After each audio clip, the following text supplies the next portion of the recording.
Welcome everybody. We'll be live here soon. Give me like 3 or 4 minutes, 5 minutes, and Jeff is ready. The topic of this discussion tonight is going to be the breeding process of your hognoses, starting with brumation, prepping for brumation, all the way to the hatching of your babies. It's gonna be a good. Yeah, me too. Yeah, it's gonna be a good time, guys. So stay tuned. We'll be live here in a minute or two.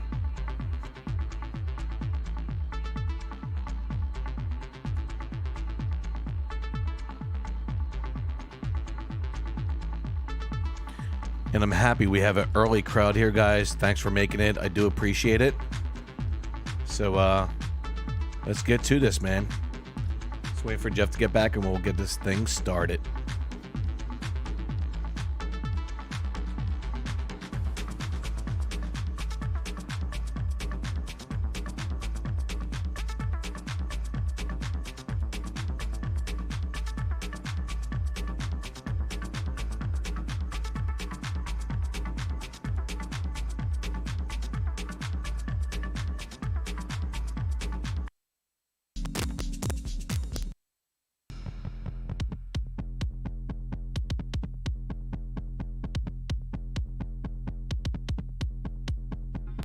I'm late, but I'm here. Let's play one more song. We'll go live here in about 2 minutes. Okay.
All right, guys, one more minute. We'll be live here.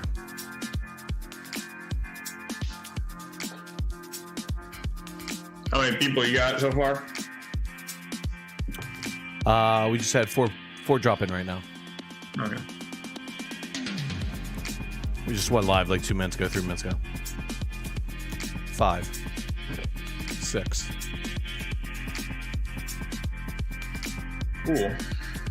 Cool. Yeah, I should get Wi-Fi or an internet connection over on my far side of my building, because that room would be good to shoot videos in. Yeah, that'd be great. Hey, everybody, welcome to Hogging Out live stream, man. This is our like third or fourth live stream here on this channel. Tonight's guest is Jeff Galewood, and the topic that we're going to talk about tonight is the breeding process, starting from brumation, prepping brumation, all the way to the hatching of your new babies and how to care for your new babies. Jeff, how are you doing? What have you been up to recently? What have you hatched recently? Because I was on your Instagram the other day, and dude, you produced some beautiful Arctic supers with a sunburst, right? So how are you doing, brother? Dude, okay. Been pretty hectic last month. Did Tinley. Had some health issues afterwards. Then I had my issues with my wisdom teeth that you knew about. And we had to reschedule this podcast, and then like 3 weeks we had to last 3 weeks we had to reschedule. Yeah, pretty much. Yeah, it was bad. So I've just been busy in between that, trying to work on snakes and stuff, do shipments, and I have a lot of babies hatching. I've hatched a few hundred over the past like month and a half, and there's been some really cool stuff. Yeah, the second wave of babies I'm hatching from these females that I more recently bred over the summer. Mm-hmm. They're probably producing cooler results than my first wave of female breeding, just because these are like females are slightly younger than the previous females that were bred, and so there's actually more genetics in these new females that are breeding, because all these females that bred in this wave were all 2-year-old females, some a little over 2 years old, and they were all first-year breeders. So a lot of new genetics, and first-time. They're all first-time moms, and a lot of first-time dads too. So what kind of new genetics? Well, it's not new genetic. Well, there are some new genetics. I mean, but what's your favorites that you hatched so far recently? Probably Super Arctic Sunburst. Yeah, they're cute. I just hatched out another Moonbeam Super Arctic Lavender Conda. This time around, I didn't have as much lavender stuff breeding, but there was mostly centered around Sunburst. But it wasn't so much new genetics as more of what I was. Just more higher end projects that I'm breeding now versus earlier in the year when I was breeding, back in December, January, and February. I was doing a lot more crosses, and there wasn't more common. More common. Kind of right. Yeah. And I was making more hets and stuff. And this time around, though, I breeding more females, so I'm getting even more eggs, hatching more babies, and more of the stuff that I was looking for in the first wave of my breeder female. So, Super Arctic, Sunburst, man, they are gorgeous, Sunburst. Man. They are freaking gorgeous. Hatched out 2 Snowbursts, which are, axanthic albino sable. So snow sables. Some other cool stuff. I'm trying to think what else. Mostly Sunburst. And so I got some Super Conda Arctic Sunburst. That's the first time I hatched those. I had a clutch hatching today with some Super Conda sables, Super Conda Arctic sables. And they're all Posset toffee. There's one Arctic Conda Mai Tai. So that's the first time I hatched one of those. I missed earlier in the year. So, crazy, but man. that's pretty cool. I want to get a snow off you, man. Sable. I'm like, that sounds incredible, man. A lot of possibilities there, right? I have some. That's what I'm going to work on making next year too. Is more like hets for projects like that, because I have some like sables, het albino posset snow, 50% posset axanthic that I hatched too recently, and I'm keeping a lot of those. It'd be nicer if they were 100% het axanthic, but still pretty good. Yeah, you'll get there, I'm sure. Thanks for the 2 that you sent me, man. I'm like, they're doing very, very good. They're eating every time I feed them, and I just actually brought 2 new terrariums for them, and I seen that. Yeah, I actually just did a video actually today. I cut it today and set up the new terrarium for Gal, and she's loving it, dude. I just actually took a video, which I'm going to post on Instagram later, of her on top of her log, just sitting there, dude, just sitting there underneath the heat lamp, dude, and just chilling. I'm just like, wow, so gorgeous, man. Yeah, so you got a couple hides in there and everything. Yeah, I put a hide on the cool side, one on the warm side, of course. The black hide, of course, is on the warm side. And she's loving it so far, man. I've been checking on her every 15 minutes since I cut that video and put her in there, and she's loving it, man. She's like so much better now. She's like, oh, screw this tub, man. She's like really loving it right now. So, all right, guys, the topic tonight we're going to discuss is the Hognose Breeding Cycle, the breeding process, and I have a handful of topics we're going to talk about, but we're going to start off with the brumation. So, Jeff, when it comes to brumation, how does one prep for brumation? Be it using a wine cooler like I am going to be doing. I have to unpackage that and actually do an unboxing video tomorrow on it. People use their garage because it's cooler, their basement, so on and so forth. What is needed to the preparations when it comes to the brumation process, and what do you recommend when it comes to the process to make it as smooth as possible? Well, the first thing you want to prep for is making sure that their gut tract is free of food, that they fully digested and passed everything in their system. And what's the waiting period? You think 2 weeks? People say. Yeah, usually I start. Well, what I do is I usually go like 3 weeks, but I go like a 2 weeks full high temperature. I don't even drop the temperatures yet, and then don't feed them at just regular temperatures. I keep their hot spot. If you keep your Hognose hot spot, let's say at 94, keep it at 94. Yeah. For like 2 weeks, no food and just the water. And then, after about 2 weeks, usually slightly a few days after 2 weeks, then I'll turn the heat off. And then I leave them like that for another week, where maybe just room temperature or somewhere in the mid 70s for a whole week. And then I put them in brumation at that point. So what do you think about wine coolers, using wine coolers? Because I'm going to be using wine I coolers. think they're fine. I don't know. I would get a hygrometer and put it in there. Now, I don't even think you really necessarily have to. I would actually just more interested to know what these wine coolers do. Do they act as, I know they're acting as like, as like a refrigerant, where to keep in the wine at your desired temperature, whether it's like, I think they go in the 40s to 50s. Because I think most wine coolers, like, I don't know what the ideal temp is, but I'm assuming low 50s. And that's kind of like they what do. The one I got, I'm sorry, didn't mean to cut you off. The one I got, it goes from 52 to 65 degrees. It's multiple layers. It's pretty big. It's kind of like more, like not like super cold. So which is great. 'Cause that's one thing I like about wine coolers, though, when people do talk about them. I see a lot of people using them, so I don't think they act as like what I was talking about at first. With the one thing I'd be interested in knowing is if they remove humidity at all and dry things out. I don't think they do, though. I think it's just pretty much just acts as a refrigerant, and that's it. So with that, then I've seen a lot of people use them very successfully. They sit at pretty much they're pretty much almost like designed temperature-wise to brumate hognose, because they don't even have a setting where they go below 52. So you don't even have to worry about it getting too cold. So do we drill holes in the tubs when we put them in, like, say, a wine cooler? That's what I was about to do. So how many holes? I'm like, do we check on them like every day, every 3 days, every week? Do we give them water? Do we say don't give them water? How long? Well, it depends what you're doing. If you're going to hibernate them on like wood chips or a dry substrate, you definitely have to make sure they have water. The one thing is too, though, when they get really cold, they get pretty slow and their metabolism is very low. So they're not using up as much, water from their body. They're also not digesting anything, which also takes water, of course. But anyhow, they'll lose some water through just respiration. Yeah. And so when I brumate mine, I do very minimal air holes. We talked about this in the one podcast, but I'm going to go a little more thorough because this is the exact topic. I brumate mine what I would say is extremely similar to what they would experience in the wild. Because in the wild, they'll brumate in certain regions for like 5 months.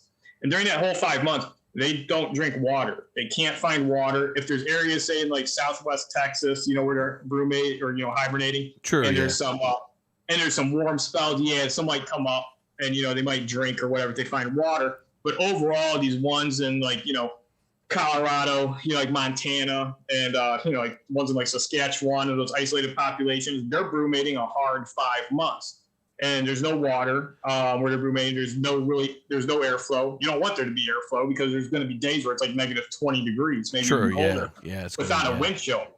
So what they're doing is they're finding abandoned rodent burrows that have different chambers, something like pocket gophers. Pocket gophers make a bunch of different chambers. They're finding an abandoned chamber that's probably 3, 4, 5 feet deep, and they're finding a nice spot, and they nestle in there where the temperatures are appropriate, and it's cool and it's moist, and it's acting as basically like a little hibernation cocoon for this hognose. And their metabolism is going to be very slow. Their heartbeat's going to drop, much lower.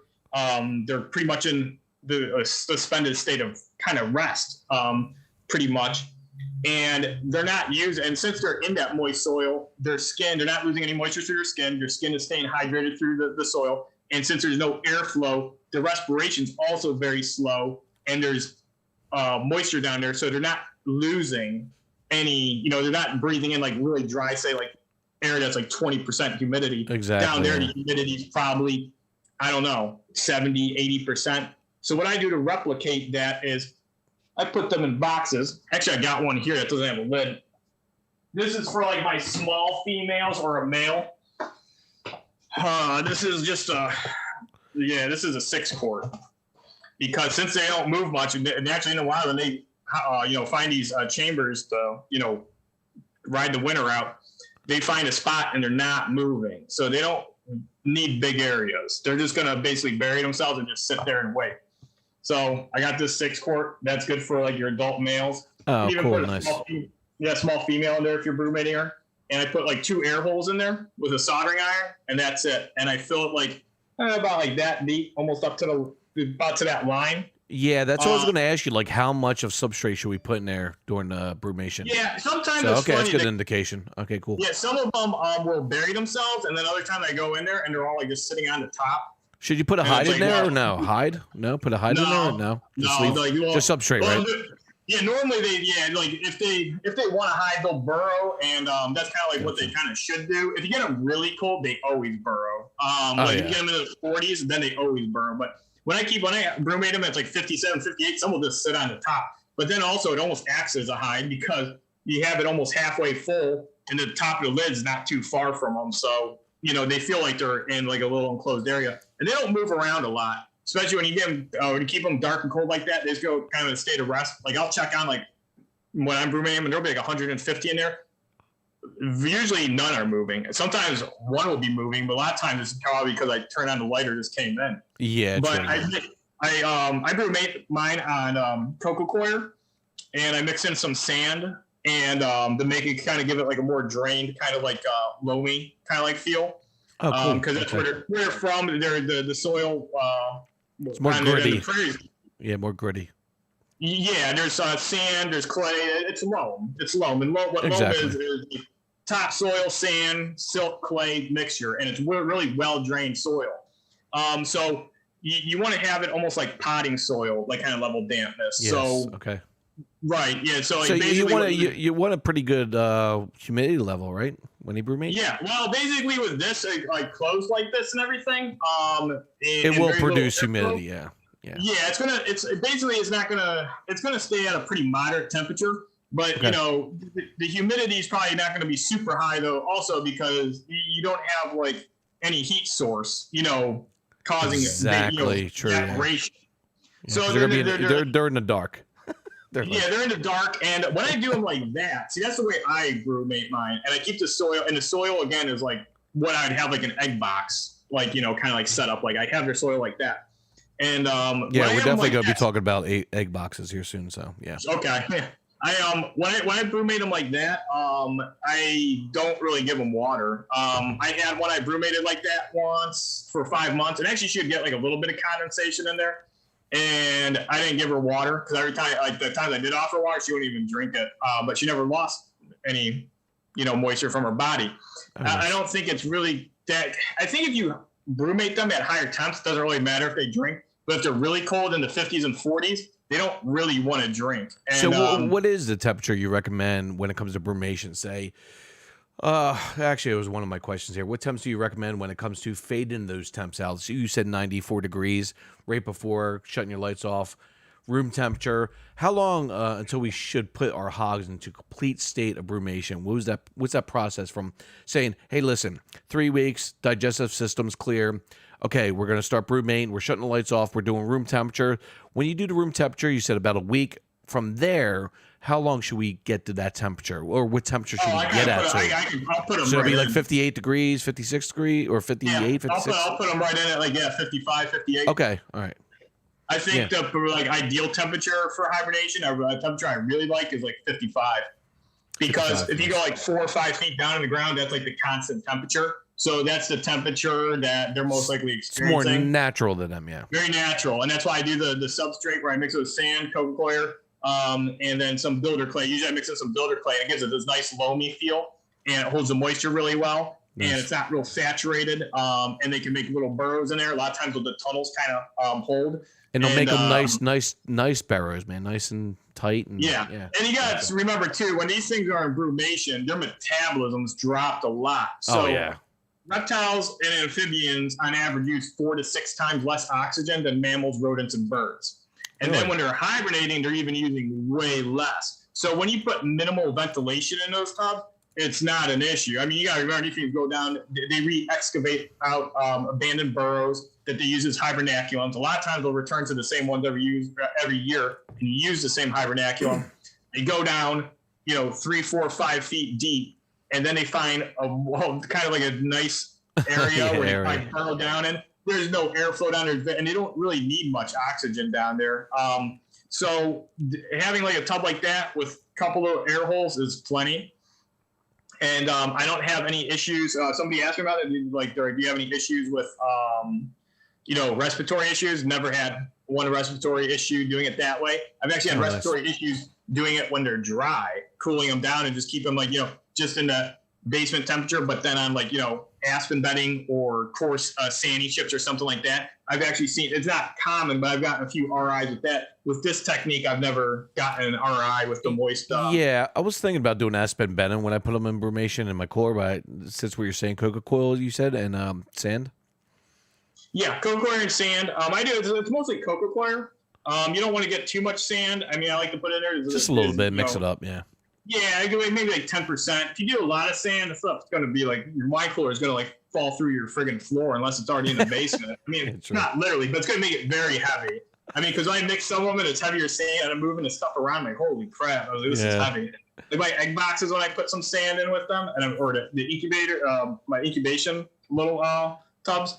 And I have coca coir mixed with sand. Those things weigh so much more because I'll have like 40 of those little containers on the rack, and versus 40 without sand, the weight difference is very different. No shit. All right. Next question on brumation. Is there a specific time to start the cool down process, or can it be done year round? I know me and you and I have talked about this. I know most breeders start around this time. Is it because the breeders take advantage of the wintertime and cooler weather? Yes. Okay. Yeah, I think all of the above. You can cool during any time of the year. That doesn't mean you should. It doesn't mean that's the best. It doesn't mean it's not the best either. But it's more of the natural way, right? Yeah. Usually when you do it within seasons, you have a lot of things working in your favor.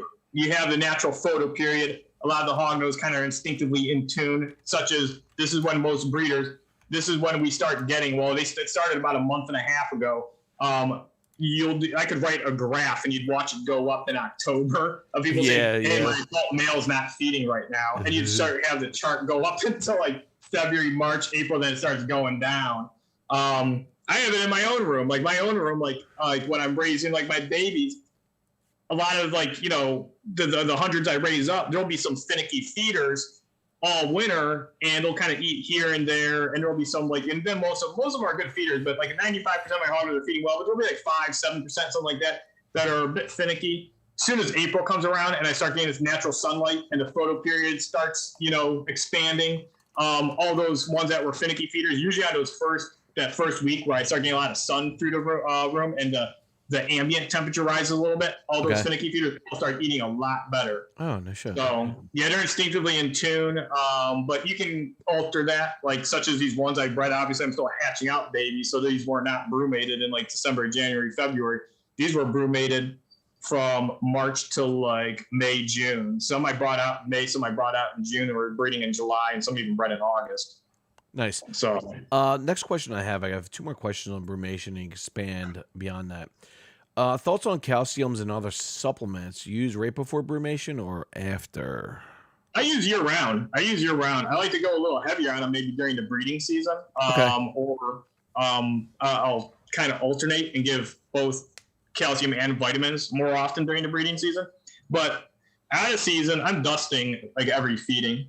Hognose have a really diverse diet in the wild. And, mice as a whole prey, it's a pretty good diet. I mean, obviously these hognose do very well on them. I feel like these ones that are in captivity now, these ones I raise and keep, do good long-term on the rodent, especially if you do smaller portions and then you dust. And especially with like vitamins, like I like to use Zoomed Reptivite. I like to use Bionate too. Those are, going to help fill in any gaps if there are any missing gaps, and then if there is a little excess nutrients, they're going to be expelled in their waste. So you're saying, my next feed in when it comes to my girls and guys starting a brumation next year, 2-3 weeks, 4 weeks now. So they're only going to have one more feeding. So I should dust them now. You can dust them. Yeah, you can dust them, and it's always you can always supplement your hognose too. Like whether it be like calcium powder, liquid calcium. Liquid calcium, I'd probably be a little careful with because just so you got to make sure. I just have calcium powder. That's all I'm using. Yeah, calcium powder is perfect. It's fine. It does really well. And I have hognose that I've raised for 11 years. dusting their food, and they do fantastic. I don't have any health issues. Nothing like that arise from using supplements. I mean, and you have no problem with egg binding or anything like that, using more calcium? No. Well, you're always going to experience that, but this year I was pretty surprised by the lack of issues I had with that. Right, I didn't lose one female this year, and I did 2 waves of female breeders. The first wave I bred around 70 females. The second wave was around 75, 80. Holy crap, yeah. None died as a result of egg binding. None had any serious. You had no issues with egg binding, or you had a few, or? Well, I did. They're very minor, though.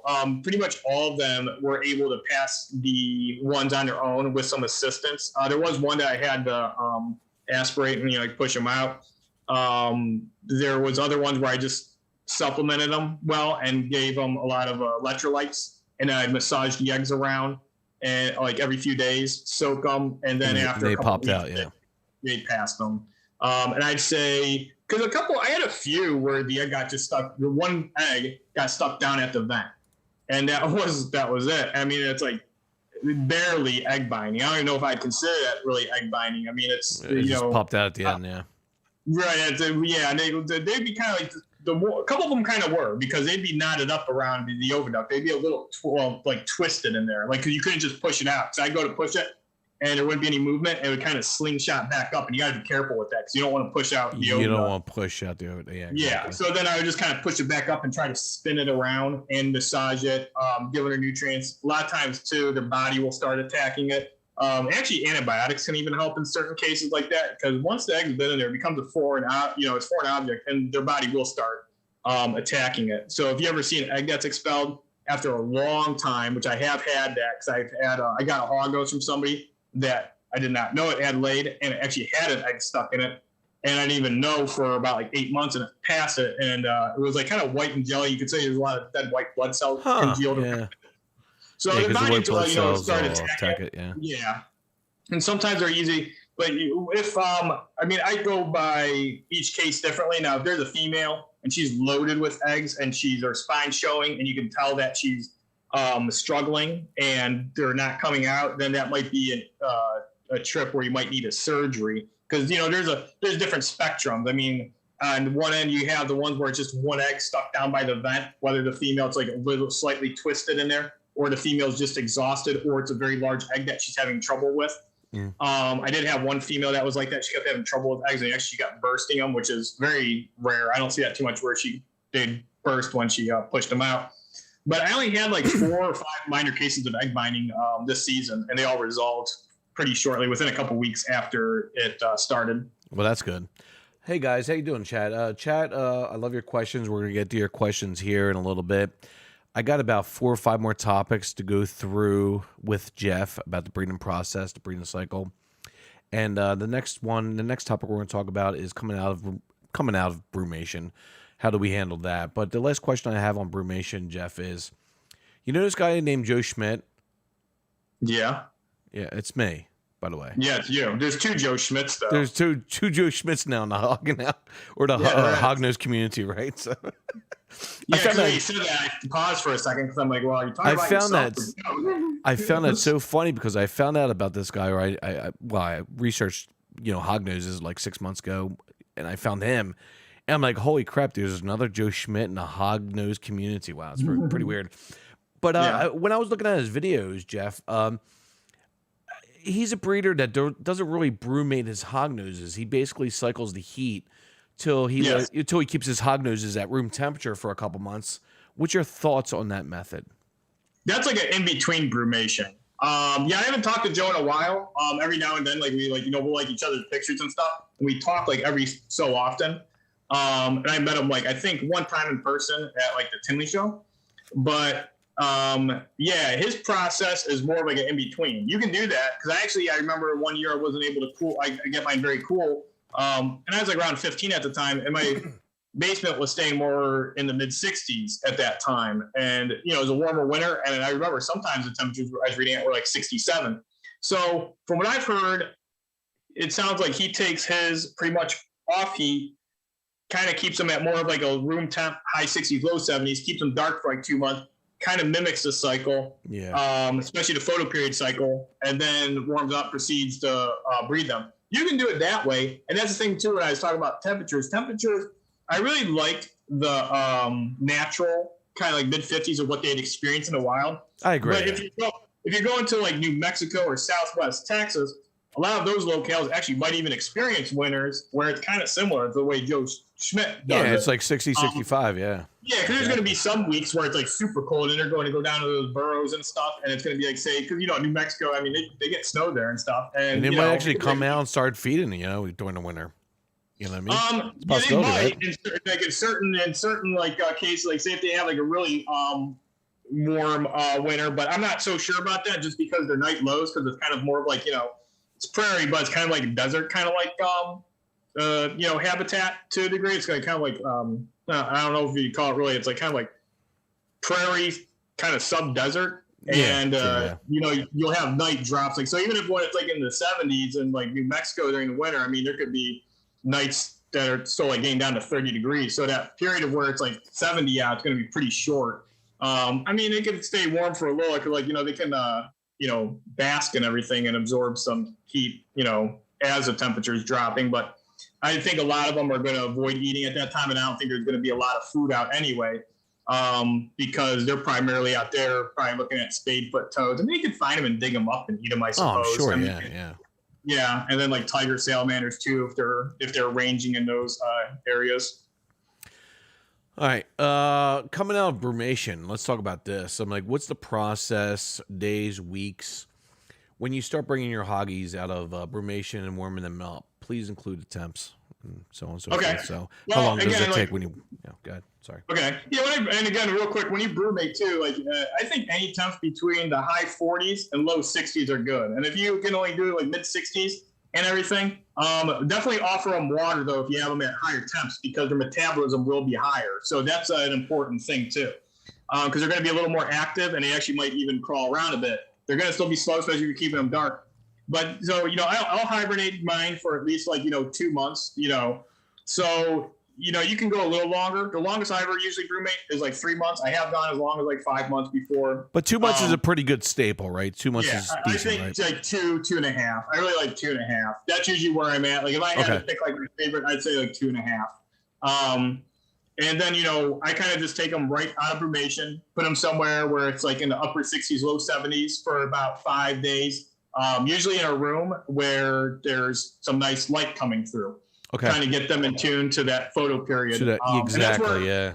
And that's where it actually comes in handy to like do this process kind of within the natural seasons. Because if you're cooling them, say, in like the end of November, early December, and then you're bringing them out like, end of February, and then you're starting to resume feeding end of February into early March, you're doing this during, expanding photo period and everything. So basically, if I'm bringing my hoggies out of brumation, all right, so I got a windowsill. It's pretty cold. Say it's like late January, early February. Just put them against the windowsill, 60s, mid 60s, maybe high 60s. Keep them there for a week, and you're pretty good to go to introduce them, in my position, back into terrariums with no heat, no light for another week maybe, and then turn the light on, or okay. Yeah, since I just kind of keep them, I take them, put them somewhere room temperature where they can get exposure to natural, light, the natural photo period during that time of the year. Correct, yeah. And then after about a week, I put them back in their enclosures. If you could do them right in your own rack. I kind of like, but we're going my new awesome rack I got. Yeah. Yeah. Okay. Yeah. We could also, but like this time we're kind of talking about more if you're keeping them like in a wine cooler. So yeah, we're going to talk about the racks soon. So yeah, so if you have them like in wine coolers and stuff, or if you're cool, like a lot of times, I keep mine in racks. I actually hibernate some of mine just right into racks. But I kind of like actually like moving them to the tubs. Actually, I had a room designed just so I could wheel the racks right into room that cools down. That's why I had to have wheels. That's why I had to have wheels, a caster, system for my rack system, man, because there's no way I'm picking up a kick toe friggin' bottom. Sure. There's no way. Screw that. Right. Yeah. It's easy to move around. So yeah, it's very helpful to have racks on wheels. But I actually end up like brumating all mine though, all in just like these Sterilite containers, like these 6 quart and like, 14 and 16 quart size. So tubs. a 6 quart is good for your adults when you brumate them? Yeah, it's pretty good. For a male, a giant female, I'd probably go to 12? 16. 16? Okay. Yeah, like 14, 16, something like in that range. Okay, cool. And then, again, like once you have them out of like brumation, this does room temperature for like a week with natural photo period. So whether it be in the high 60s or 70s, and then, I put them in enclosure, turn on the heat into the, mid upper 80s, and give them a few days, and then start offering them food, usually 4 or 5 days after they've been exposed to some heat. Some will even eat a little earlier, but I usually don't like to thaw out a ton of food. Well, that was my next question, actually. When do we start feeding our hoggies after brumation? Like you said, you do like the 1 week with like 65, you bring them out, introduce them back in their enclosure. Do we wait a week after that and then offer them food? And we should be pretty good, like right? 4 or 5 days you can offer. Oh, 4 or 5 days? Okay, after that. If they have some heat for like 4 or 5 days, they might be a little slow to start eating at first. Okay. So if it takes them like 2 weeks to really start getting their appetite up, I wouldn't be concerned. Okay. All right, good. That's great to know, actually. Perfect. The next topic is, since we talked about coming out of brumation, very good information, pairing. When do we start pairing our hognoses to breed? I'm like, after a certain amount of meals, do we wait a certain time frame after brumation, or both? There's multiple ways you can do it. If you brought them out of like brumation and they've kind of been like warm for like a week, you could technically try to pair them. I generally like to have the females have a few meals though, just so if they do breed and the females, they can start producing the egg follicles extremely quickly. And the more nutrients they have, they're going to develop probably more egg follicles. So that's why it's like kind of important though with the supplements too, because I want to go to produce egg follicles. So if they're being supplemented and they have a few pretty good meals, their body, is conditioning and knowing that, okay, we have. So it's becoming really active reproductive wise. Yeah. Exactly. So a lot of times, if you're keeping them at really high temp at post cool down, they might, you might want to pair them earlier because a little bit quicker. Yeah. Yeah. So everything's moving faster. So if you're keeping them more at like these more moderate temperatures for a week, and then you slowly warm them up and you have a hot spot like 87, 88, and you offer them a meal, usually I don't start pairing them until I've had a second meal. Now, that's what I was thinking, like 2 meals, right? 2 meals is a good. Yeah, usually about 2 meals is when I start pairing them. I rarely pair them before they've had a meal or even Jeff, one this meal. is great information, man. You're a wealth of knowledge, man. Yeah, no problem. But there are some cases, where I will pair them early or even like right out of like brumation. Like if you think that if they already have egg follicles grown, they can ovulate pretty quickly. So if it's a female that already has egg follicles, like if they come out of brumation and you feed them a few times and you breed them and she already has like slugs in her, she already developed egg follicles, she's already ovulated, but she wasn't paired yet, that means she pretty much came out of brumation with egg follicles. And that's the one thing I don't like about brumating at higher temps. If you brumate at higher temps, you have a slightly higher chance of that happening because their metabolism's higher. And then you're also exposing them to a natural change, which is instinctively going to want them to reproduce during these temperature changes, that are simulating spring or, the season when they're supposed to be, breeding and becoming fertile. True. So, because even like this past season, these females that I bred in the summer, there were a few that I missed, but like I brought them out of brumation, and I was like, wow, this female already has slugs in her. She already ovulated because near the end of the brumation, because there were some that were still brumating in May. My room that they're brumating in, some days it warmed up like 69, 70 degrees, and they were just in the 50s and 60s. So that kind of put their body. So these things can develop egg follicles and ovulate in the 70s. But if you're going right from like 55 degrees and you're going to like 60s and 70s, they're not going to produce egg follicles and ovulate that quick. It's impossible. Their body just can't do it. They can't. Their metabolism is still slow, and it takes longer than that for them to grow egg follicles, especially at a low temperature. So if you bring them out and they miss and everything, that means that they already had egg follicles starting to develop when you put them into brumation, or the brumation temps were a bit high and they produced egg follicles during that time. And they might be able to even develop egg follicles like, in the low 60s. So, but the thing is, the lower the temperature, it's way more unlikely for that to happen because their body's in a state of rest. And but again, if they have egg follicles starting out, I mean, their egg follicles are gonna still be within that animal. They're not gonna break them down and absorb them either through brumation. Say if you did hibernate a female that had egg follicles, because again, their body's going to be in a state of rest. They're not really metabolizing. Okay. So, but I brought a few out of brumation in like June, and the one I noticed, I tried pairing up right away because I could feel little lumps in her and stuff. And I'm like, okay, those are either egg follicles or she already ovulated and they're slugs. Kind of hard to tell because they were either large egg follicles or she had already ovulated. Well, she had already ovulated and I missed, but that was like, I brought her right out of cooldown like that. So that means probably during May when my cooldown room was warming up, and then possibly even when I put her down, her body was already starting to produce egg follicles. But you don't want to try to feel for egg follicles, in my opinion.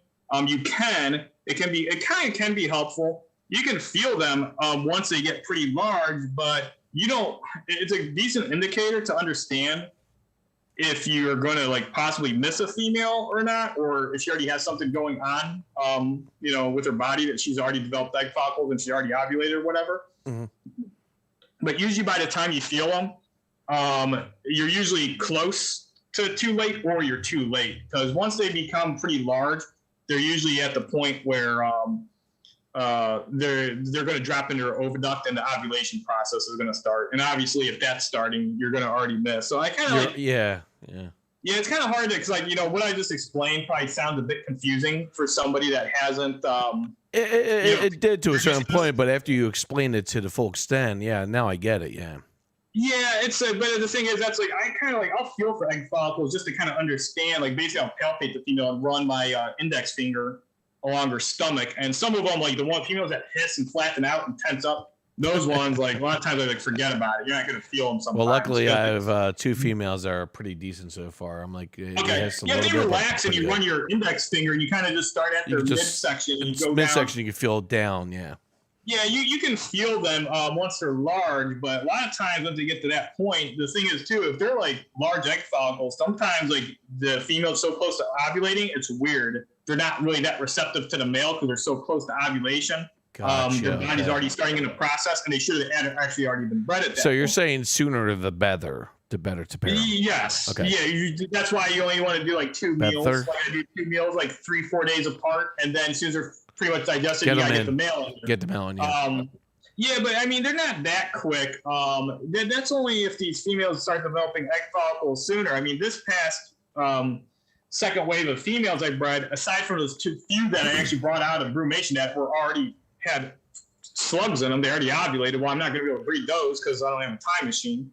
But for the rest of the females, I fed a lot of those like 2, 3, and 4 times before they were paired. Some of them even more. Some of them were fed like 7 or 8 times. So for I don't think I missed. I think I missed like maybe one. And I don't think she missed. She actually bred. She just laid slugs, and she laid slugs within a time frame.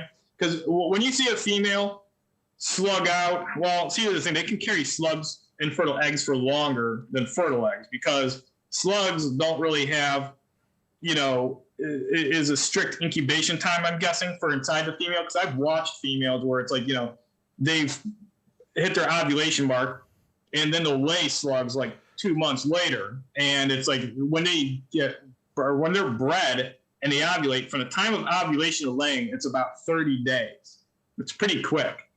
So fertile eggs are laid in, sometimes the same time frame as whole slug out clutch would, but sometimes these females that have slugs will hang on to them for a really long time before they dispose of them. Sometimes they don't. Sometimes they lay them at the exact time frame they lay perfect clutches for. More than most times they do. They'll go through they always go through a pre-lay shed, and then they might lay say the entire infertile clutch like 8, 9, 10 days later, just like a fertile clutch. But I've noticed sometimes with these infertile clutches, sometimes the females will maintain and hold on to these slugs for a very long time, compared to say, fertile clutch.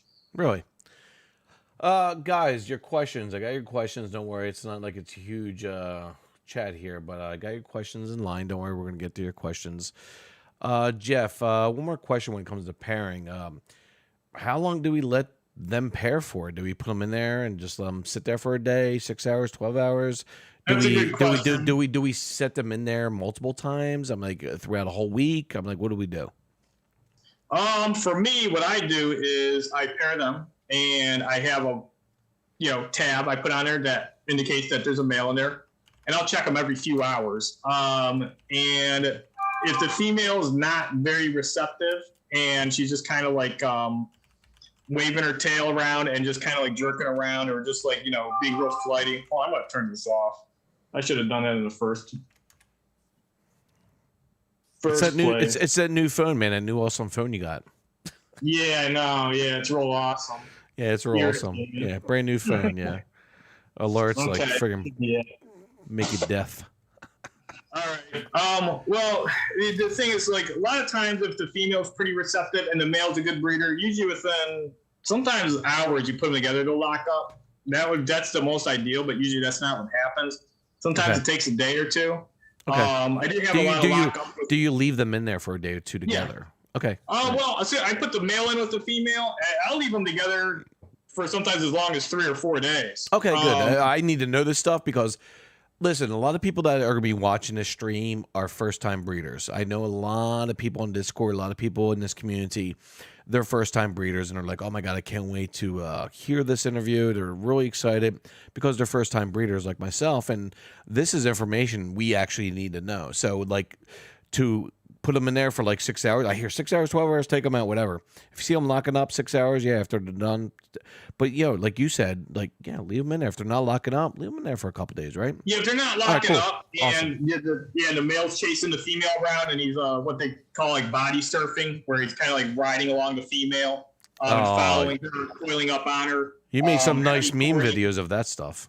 Yeah, or when you can tell when they're interested, and like the male's like really on top of the female a lot. Some males are kind of like shy breeders where you don't see them showing a lot of activity, and almost kind of seem like they're ignoring the female at first, and then you check them like a day later or whatever, and at some point they locked up. But for me, I mean, everybody's different. What I do is when I pair up my males with my females, I mark the tub. I put the male and the female's enclosure. I check them a lot the first hour or two, make sure there's nothing crazy going on, like the female's trying to eat the male or anything like that. And, sometimes you get a lock right away. As soon as I get a lock, I mark it. And as soon as the male's done, I remove them from the tub and I resume feeding them up. I usually check them like every 3 or 4 hours, actually, after the initial hour that I kind of really keep an eye on them. I check them every like 3 or 4 hours, and I really look for locks because I really like to know if they've bred. Because a lot of times once they've bred, you can tell the male kind of loses interest in the female. So if you have a male with a female, the male showing extreme interest for like a day or two, and he's always on top of her, and all of a sudden he's lost interest in her, and it's like, oh, he's acting completely different. More than likely he bred. That's a decent indicator because I've done that many times. And you don't witness because you can't witness every lock. I try to witness every lock though. My goal is to see every single lock.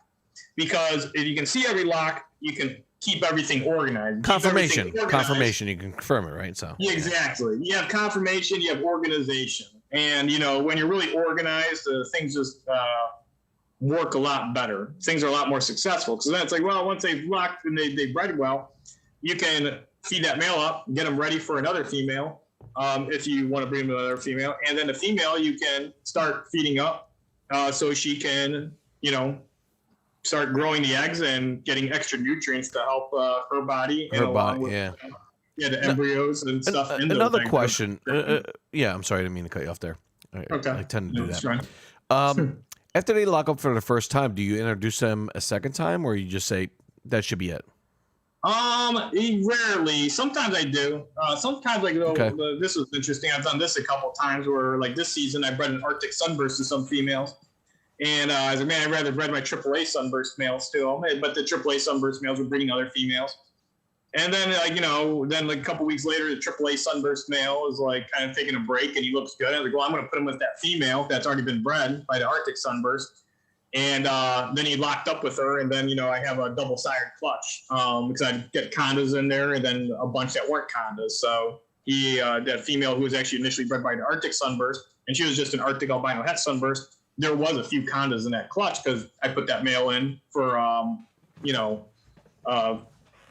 second lock for her like 2 weeks after that initial lock. Hi. But sometimes there's that window is not that large. So a lot of times when they lock, the females might be ovulating like 1 to 2 weeks later. So I probably got the male in just in the nick of time, the AAA sunburst male. But for most times, like I'm getting one lock, feeding them up, keeping them separate. Most of the time, I don't need a second lock. If you want to ensure or you're worried about the fertility, you could put them in another time. But a lot of times, again, like I said, the males lose interest once they've locked with the female. Okay. And once they've lost interest, they may not want to even breed again. A lot of times the job's already done. I've had plenty of like 100% fertile clutches where they actually had a lot this year where the females would lay 9, 10, 14 eggs and every single egg was good. And those were all from one lock. What about transferring males to another female if they're not interested? Have you seen success with that when you introduce a male to another female? Okay. I've actually seen it where certain ones are more compatible with other ones. I've actually seen where certain males don't really want to breed the female. Then you put them with another female, they breed them. And you put another male with that other female that he didn't want to breed, or the initial male I mentioned, and then another male breeds her. I've actually noticed that some are, a little more compatible. You'll actually get some compatibility. Most of them are pretty compatible, but there's a small percentage where I've actually noticed where certain ones aren't really compatible, and then you get like a better breeder male in there or just a different male, and that male will actually breed and get the job done. So what do you think of my chances of having a good breeding season this year with doing 4? With Rosie and Jeff and Snowball with your extreme red albino. That's probably good. You got a good ratio of males and females, and you're going to be focusing on them. So I think you got a pretty good chance of having pretty decent stuff, right? Yeah, probably. You'll probably get mostly fertile clutches. Yeah, it's my first time, so they seem pretty healthy. They're feeding. I'm like, actually, Rosie hasn't fed in like 3 weeks, but she looks pretty hungry. I'm going to try to feed her tomorrow. I haven't tried to feed her in like a week, but she should take it. So I think I'm going to just give her one big feed in, like a large mouse, and just let her, get through the digestive system, let her poop it out, and wait 3 weeks and then put her in the wine cooler. So I think we should be good there. Yeah. You take good care of your snakes and everything, so I think you'll have a pretty good season. I mean, that's one thing. You take good care of them and you go through a good they eat, man. They do pretty good. Yeah, they eat well. Yeah, they should be good. I think you're gonna get just the males. Sometimes I don't know what it is with the males, man, but the males, I'm like, they'll eat like 5, 6, 7 feet in it, and then they go off feed for like 3, 4 weeks. It's weird, man. I don't know why. Well, like my Arctic, they're done growing. They have a much their metabolism is a lot less than the females, because the females is kind of like, I mean, reptiles continuously grow. They never really stop growing. I mean, their growth rate will dramatically slow down. But that's the thing, what you're seeing. You're seeing the males achieve their kind of adult range, and most of them are close to maxed out. They'll continue to slowly grow, but some will drastically slow down. And so that's kind of like in the wild, they're the males are eating way significantly less than these captive ones are. But the females, if you notice, you keep hitting them, their metabolisms are always higher. And oh my God, they just eat like crazy. Right, they're kind of like they'll kind of always expand. So that's why you can get these interesting females that are like 800 and 900 grams. That's because they're continuously fed and their metabolism just keeps going past a point it naturally wouldn't go. And I think when you get past that point of naturally where it wouldn't go, that's where your fertility rate starts dropping off. That's why a lot of females that are like 400 grams plus don't make good breeders. They actually make horrible breeders. They have usually very low fertility. Now, I have had some females that are like 400 or 500 grams that have great fertility, but they got there very slowly. It took them like 7, 8 years to get that big. It didn't happen in like 3, 4 years. It's funny you say that, because Snowball just came out of shed, and this is, I think, second time he's done this. He'll come out of shed, and he will not feed for like 3 or 4 weeks, dude. But when he starts feeding again, oh my God, every week, nonstop, dude. Like, it's crazy. It's like weird after shed with him. Yeah, it's crazy. And Nirvana is like, I think like 3 months ago, he was at 52 grams. He's like 62 now. He's only gained 10 grams in like, no, actually longer than that. Probably like 5 months, he only gained 10 grams. But now he's eating like every 2.5 weeks. You know what? I try to feed him every week, but he doesn't want to take it. I said, all right. In my last video, I said, listen, I never showed you guys a hognose, one of my hognoses that have never fed. And I showed Nirvana. He just, I'm not interested. So I think we'll feed next week. But he's been on like a 2.5 week feed, man. But you know what? He's growing very small. And you said to me, actually, the ones that don't eat that often tend to make good breeders, right? Oh, they can. I mean, both. I have males. Like my one Arctic Sunburst male. Well, he's a good feeder, and at one point he was a bad feeder. And he was actually never a bad feeder growing up, but he was about 11, 12 months old, and he got up to about 70, 75 grams, and he looked great, and he just shut off food, and he wouldn't eat for about 2.5 months. And it was during the peak of the summer, too. And my room was like just the ambient temp was like around like 81, 82, and his hot spot's like 88, 89. And he would just sit on the cool side, just stay buried, and he wouldn't eat. And then after about 2.5 months, it was almost 3 months, he started eating, and then he started eating like crazy. And then he ate again for the other like 4 or 5 months, and then I took him off food, cooled him. And then this year I bred him, and he was around 2 years old, and he bred like crazy. And the whole time he was breeding. In between that, he was feeding. And right now he eats like a maniac. And he's a really big dude. He's probably like 90, he might be 95 grams. And then I have other males, like, they eat here and there, and they're like really muscular, and they're like kind of they're defensive. But you pick them up, and you can feel their strength. Oh yeah, and, definitely. Yeah, I have some of these males. They only max out at like 50 grams, and you can tell they're just smaller. And you feed them and stuff, and they just don't grow a whole lot. Same with Nirvana, dude. Nirvana like rarely like after he eats, he's like he might pick up like a half a gram or a gram. It's like really weird. He's like staying around 60, 62 now for the last month. Yeah, that's actually I think that's good sign. It's good sign. Yeah, that's what you said to me. Yeah, and that's like good. And a lot of times those males, they do make great breeders. That's the funny thing is because I'm sorry. No, you'll probably want to eat a lot more. Once you breed him this spring. After he breeds, I bet he'll resume feeding quite a bit, but then he might go back to the old shenanigans. It's so funny because, well, it's actually not funny, but on the Discord community, a lot of people that come in are, first-time buyers of hognoses, and I get this question quite often. My male has eaten 6 or 7 times, and he hasn't eaten in the last 1 or 2 weeks. I'm like, don't worry about it. I went through the same process. It's natural. Don't worry. Try to feed him like every 3 or 4 days. If he doesn't want to eat, he doesn't want to eat. I'm like, usually it takes about, in my perspective, in my experience, like 4 to 5, 6 weeks. Sometimes it takes him to eat again. So I was just take your time. Don't worry. As long as your temperatures are good, not lower than 70, you should be good, right? Yeah, right, exactly. And if you do have those males too, this is typically happening to males, juveniles, and subadults, and sometimes adults. Actually, a lot of times adults, it happens to a small percentage of them, where they just won't eat for months. And a lot of times I'll tell people, just go ahead and brumate them, if you can. Because a lot of times post-brumation, then they'll resume feeding. Gotcha. All right, Jeff, you want to take a 5-minute break? And I got 3 more quick topics. We're going to be talking about laying of the eggs, incubation, and hatchling, and care for your hatchlings. Sure. All right, guys.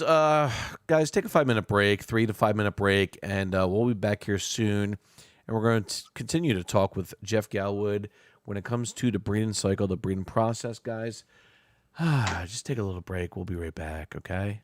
Great. Awesome.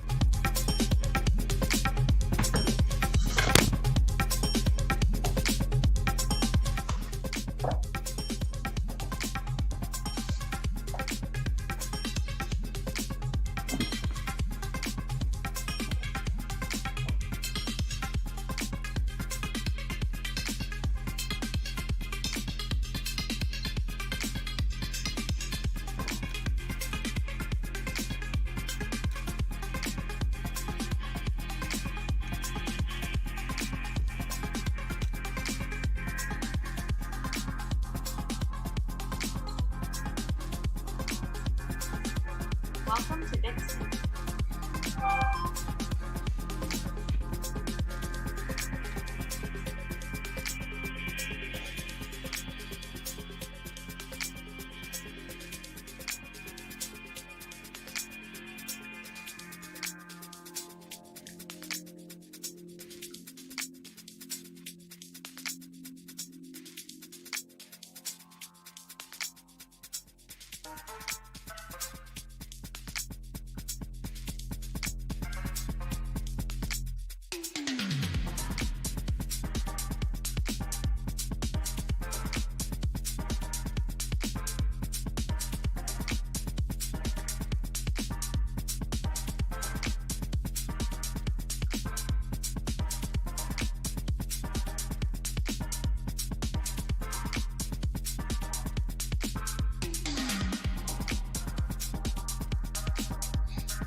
All right, everybody. We'll be back here in give us one more minute, and we'll go back live here with Jeff Galewood. A few more topics, and then we're going to get to the Q&A session here. Stay tuned.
All right, everybody, we're back here at Hognose. We're talking with Jeff Galewood over at JMG Reptile. Jeff, how are you doing? You back, Jeff? Doing good. All right, good. Glad to hear your voice. I want to give a shout out real quick to Black Box Cages. Hopefully, it's a future sponsor of mine.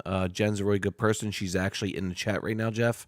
And she gave me this nice glass right here, man. This nice beer glass. I said in my video, I'm like, I think it's glass. It might be a mug. I don't know. And she goes, no, Joe. She made a comment on my video. No, Joe, that's actually a beer glass. I'm like, all right, great. It's beer glass. Good. Thank you. Thanks, Jen. Appreciate your beer glass. I love it a lot, actually. It looks pretty cool. It's actually it's like a diamond with a snake with a little tongue coming out. Looks pretty cool. Did you I like it. Did you post it on your Instagram? No, I posted. Oh, I should actually. You know, you're right, Jeff. Yeah, post it. You're always right, Jeff. No, but I actually showed it in my video. So it's pretty cool. Okay. With my new rack system from blackboxcages.com. All right, Jeff, a couple more topics to talk about when it comes to breeding cycle. Laying of the eggs, what do you have to look for when it comes to, let me rephrase that actually. What do we have to look for when it comes to our females getting ready to lay eggs? I mean, do we have to look when they're gravid? I'm like, humidity box we got to talk about too as well. Temperatures, what kind of substrate? What do you recommend? Well, actually, I could go grab an egg box, one of the an unopened one, if you want me to show you what I use. Yes, please. That'd be great. Okay. All right, guys. Jeff is going to grab an egg box to show us what he uses. So, not too many beers tonight. Only 3 beers. We're good. Okay. We're having a fun time.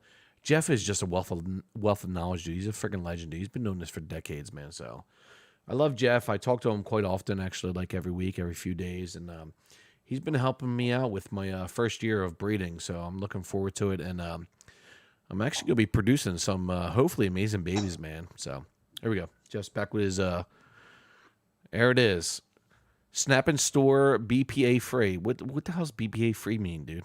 I have no idea. Well, it's probably something that's good not to have since they're yeah, right. That's what I'm guessing. It's probably some radicals in plastic that's like toxic, just like everything else that we consume. Or things that are like food and stuff's put into, but this is supposedly better. I don't think it matters if it's BPA free, but I guess it's better to have. I don't know. You should probably have to Google. I don't know. But this is, it has the size there, so you can have an idea of what 16 size. cups. Move it over to the left a little bit more. There you go. So two containers, 128 fluid ounces, 3.7 liters. All right, good. All right. Yeah, it's about. I think they're about like 3.5 inches high. Now I notice in your videos on Instagram, you actually fill them up to the top and you bury your eggs, right? Or no? Well, this is what I use. You could use this to incubate eggs in. It's a little larger. I'd get something similar to this to incubate eggs in, but just smaller, unless you have a massive clutch. But you incubate below the surface or above the surface? I'm sorry. You do both. I bury mine. Yeah, I know you do, yeah. Yeah, most of mine are pretty buried. I buried them before where they're like down. I actually taken them a few times, put them at the actually bottom of the containers and put soil up on top of them. Because that's kind of naturally how they're going to be, buried in the wild. They're going to find hillsides. I'd imagine these guys are laying much like a turtle does. Turtle comes out, let's say like let's use a Blandings turtle for example. Okay. They'll come out, and painted turtles too, or even common snapping turtles, musk turtles as well. They'll come out. Usually they find slopes, south-facing slopes, embankments, and they'll dig sometimes test holes. That is so true. Yeah.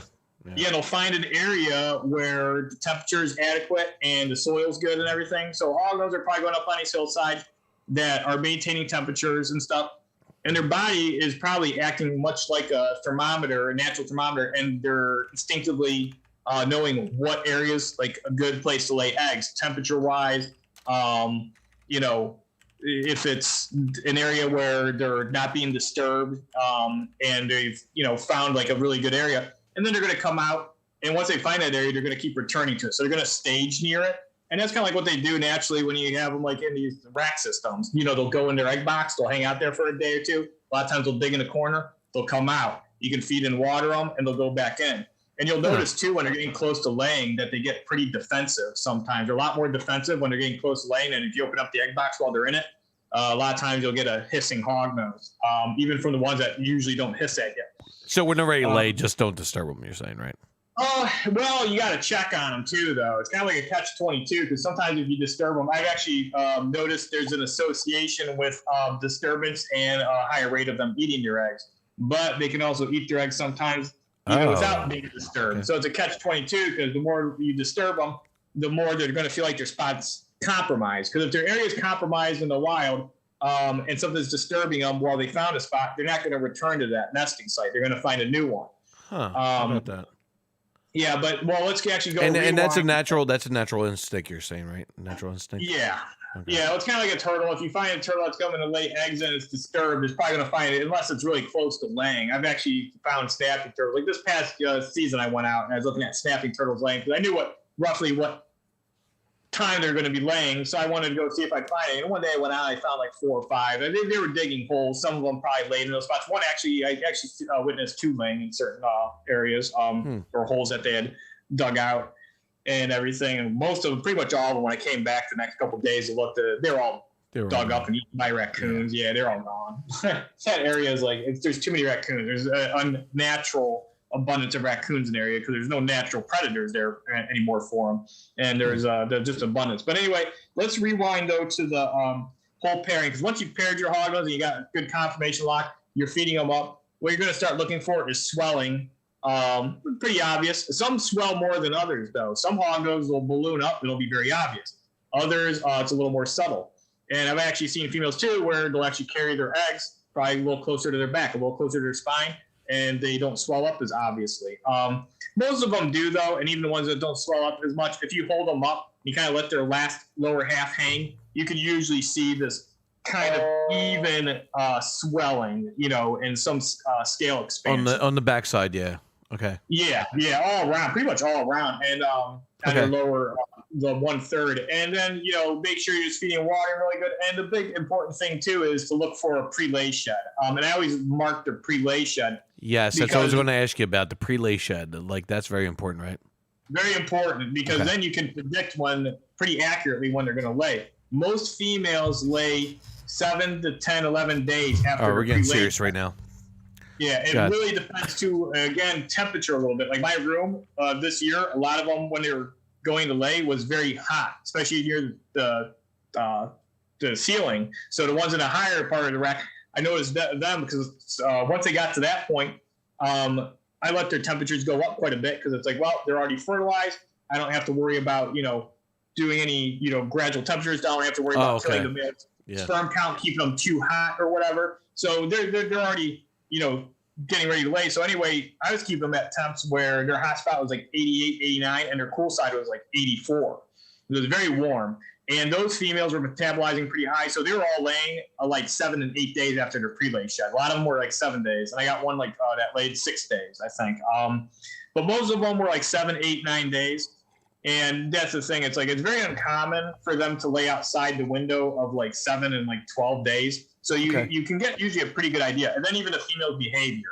If you see her digging out a spot, and right when she goes to lay, she'll let out like a little bit of liquid, like right as pretty much she's getting ready. Like as soon as if you see any moisture coming out of her vent and she's got a spot dug out, and at that point they'll be still too. When their eggs drop and they start going into the process of laying their eggs, they're not going to be moving. They're not, well, they will, but not from their spot. They're kind of going to be pretty still, and you'll see that, their body's just working on the contractions to push those eggs out.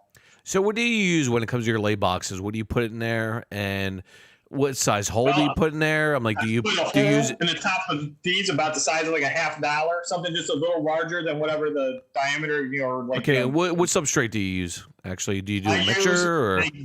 I do exactly what I do for my substrate mix I told you for hibernation. Oh, the same as hibernation? No shit. Okay. Yeah, because it's like that's what I use for everything. That's what I use for. Okay, that's good. Incubating the eggs. Incubating the eggs. Sometimes I just do straight cocoa coir because it's not too important. That there's sand in there. Sometimes I mix a little bit of sand in there to get a nice kind of loamy feel. But so, again, where they come from, just the prairie habitat, it's very rich with loamy soil in these short grass and tall grass prairies, and it depends. I mean, the soils do change. Some soils in some of these prairies they come from, it's different. Some are more desert-like, some are more like scrub oak savanna, some have actually harder soil. Mm-hmm. But the soil is still fairly loamy, even if it is a bit harder. But so that's the thing. I use that basically same mixture. You could use it for everything. You can use it for their egg boxes, incubating, hibernating. You could even keep them on it. Oh my God, you're a wealth of information, my friend. Another question I have when it comes to laying of the eggs, like how many days until the female lays their eggs after pairing?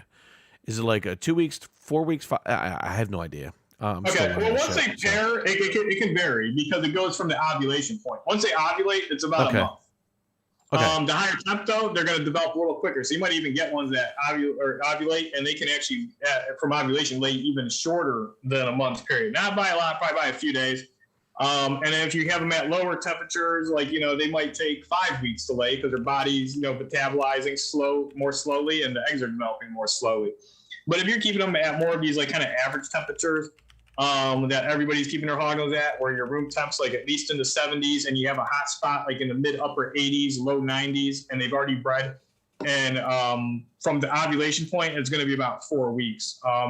But you can breed them. I've bred some, and then they appear to be doing nothing, and then for whatever reason, it takes them 5-6 weeks. After being bred, they ovulate, and so then from there it's going to be about 4 weeks. So I remember one time I bred this one female, and I figured she just completely missed.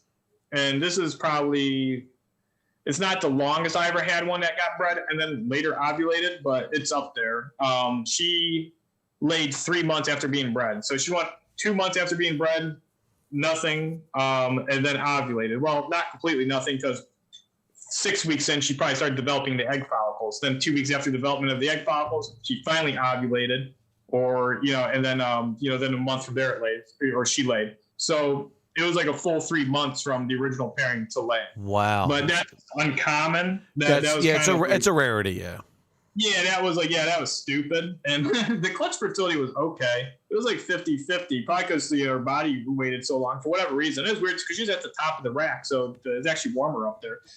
But most of them breed, and they're usually already have egg follicles starting to grow at that point.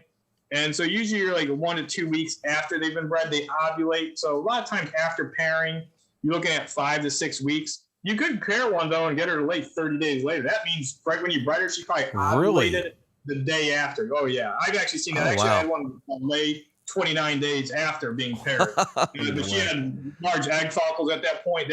She was pretty much, she may have been even starting to ovulate that day. She was if she would have bred a few days later, she probably would have slugged out because she would have already went through the ovulation process, because their bodies don't wait for whatever reason. They don't wait for males.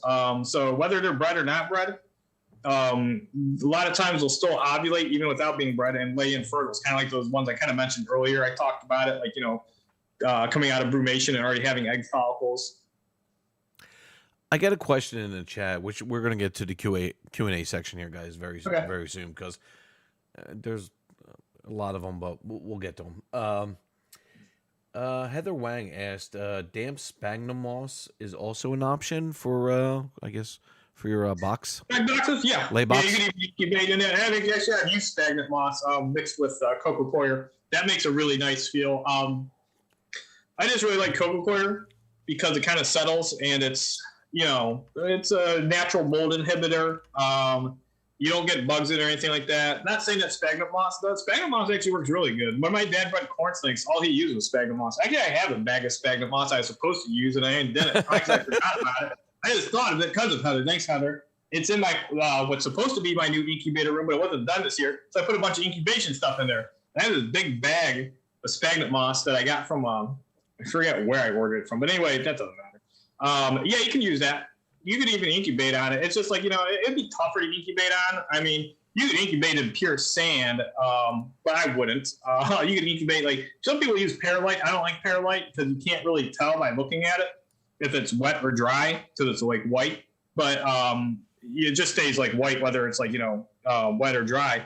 But it holds moisture really well. So if you're putting it in an egg box that has really low ventilation, which these egg boxes don't need a lot of ventilation. They don't need like a ton of circulation because naturally, again, these hoglins are burying them into these hillsides, and there's some soil going over them, probably a good inch or two, maybe even a little more. So these things, they're not getting tons of circulation. They don't need like tons of airflow. So when you're putting them in like a big like egg container, or a decent egg container, you don't need like massive holes in it. I just do. So like you said two holes. You said right. 2 air holes, like the diameter of a toothpick, is like more than enough. Oh, sweet. You can use sphagnum moss. Sphagnum moss is like it's very easy for them to dig and push out of the way. So they just kind of like those kind of slide it to the side. But yeah, so yeah, you can use that. You can use a bunch of different things. But I have a couple more questions on the incubation, and we'll get into the hatching and, of course, the care of your hatchlings when they do hatch. Now, when it comes to the temperature of your incubation, what do you recommend the temperature at incubation, and also how many days? Is it like 53, 55 days before they hatch, or? Yeah, it depends. And of course, it depends on the temperature, right? Of course, right. Yeah, all temperature, because again, the babies are going to develop quicker at a higher temperature because their metabolism is going to be, higher, so they're going to develop a lot quicker. You can incubate anywhere from like 78 to like 87. I prefer lower 80s, like lower 80, 80s. All right. 83. I've had some where I've incubated at like 85, and there were some spikes where they got like 87. Some of those hatched in like 45, 44 days. And how many days until they hatch? Around. Well, yeah. If when do you start looking? When do I say, hey, Joe, you start looking to see if they're hatching? Like how many days? 53, well, 50? It's probably going to be easy, Joe, because even me, after doing it for all these years, and no matter how many clutches, I look at my. You keep on watching every day, right? You look at it every day. Anyway. I knew you were going to say that. Like every day you look at them. It doesn't. But I look all the time. I always walk by. I'll walk by sometimes and look at it 3 times a day. It's ridiculous. I knew you were going to say that, dude. I thought he's going to say every day you look at them, Joe. I know. Yeah, it doesn't matter. But the thing is, sometimes like it's I've noticed like I was incubating some and they got a little cooler than I thought. They're probably incubating at some point, like 79. But because I had them just incubating in my room, and they were incubating in September, and it was hotter in my room. It was like 82. So I was expecting these to hatch out in low 50s, like 50-day mark, like 52, 53. Yeah. A lot of these are going closer to 60 days. I know it dropped down to about 79, 80. So that's slowing it down. Yeah. So, if you incubate them at like 78, 79, you're looking at 60, 65 days, probably more like 65, 63. Okay. If you're doing like 80, 81, 82, you're going to be like high 50s, maybe mid 50s, especially if you're around like 82, 83, you're going to be probably more like, like 55, 52 days. Now, is there pros and cons to the temperature ranges? Is there pros and cons? Yeah, not really. I don't think it's as drastic as most people make it sound. Because over the years, I've been told, and I've always heard from a lot of people, and that lower temperatures, and I do think there is some truth to it. The lower temperatures, they develop more slowly and evenly, and they're supposed to give you larger babies. But some of the biggest babies I hatched this year came from giant eggs, and they were incubated at high temps. They actually hatched out in like 47, 48 days. So that tells you that they were at high temps. I mean, I was incubating them more like at 84, 85. Then near the end, they're going more 85, 86.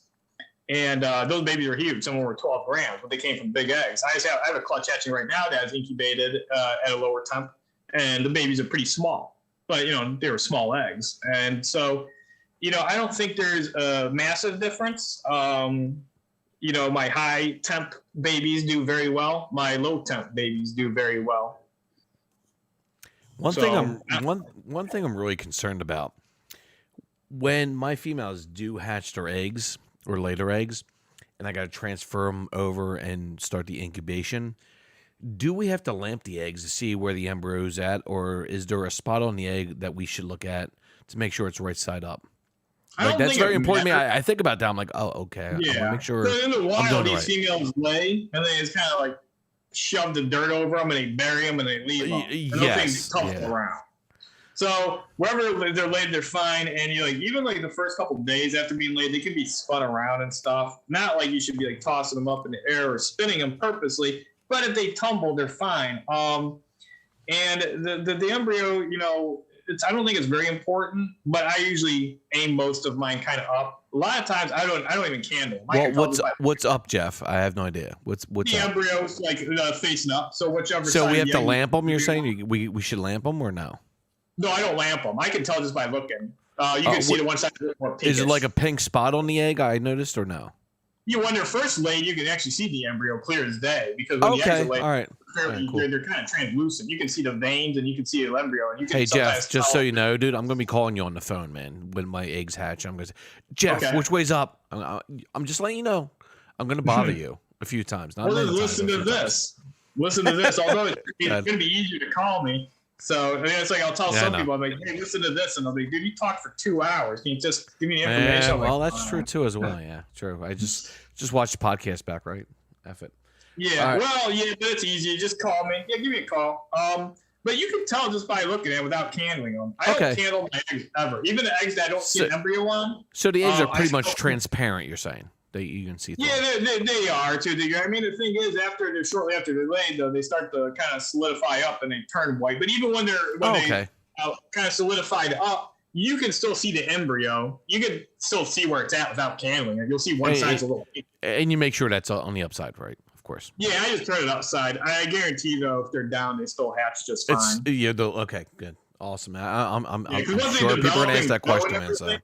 Yeah, there's nothing that's causing when the egg's upside down. There's no like downside pressure that's like drowning the embryo. I mean, that's just naturally in that egg. Yeah, because they're absorbing all the yolk and all that stuff. So exactly, when they go to hatch out, I mean, everything's absorbed. So I mean, I've even had eggs get tumbled or tossed around where I accidentally dropped them and they're fine as long as they don't break. So the hognose eggs are a bit sensitive though. Like leopard gecko eggs, those are like one of the most resilient eggs like ever. Like I've actually dropped leopard gecko eggs, like grabbing them and stuff, and they fall like spirit forth. Oh yeah, I dropped it. And they hatch. Yeah, they're fine. Yeah, they hatch. That's awesome. They hatch. A hognose egg though, if you dropped it like 8 inches, I'd be. You might as well just put it on a frying pan and just cook it, right? You could try. No, don't do that, guys. I'm just messing around. All right, last topic, hatchet, and we're going to get into the Q&A. Q&A shouldn't be too long. I got like a handful here.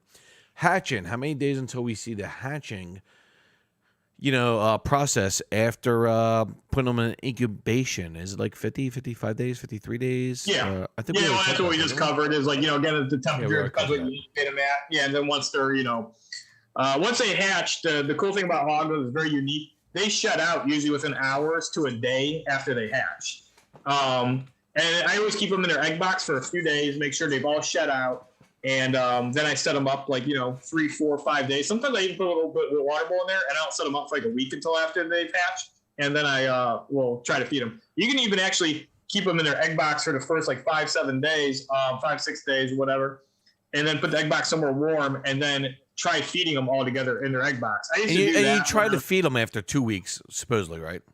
Well, I've had ones that eat. You can get them sometimes to eat 3, 4 days after they hatch. I mean, I've heard of people saying that they've had ones that it's not too surprising to me. If you hatched out like 100 hognose and they've all shut out, and you're trying to feed them 2 days after they hatch, there probably will be some that will eat. There probably will. There will be. As long as you have them at appropriate temperatures, some of them are going to eat.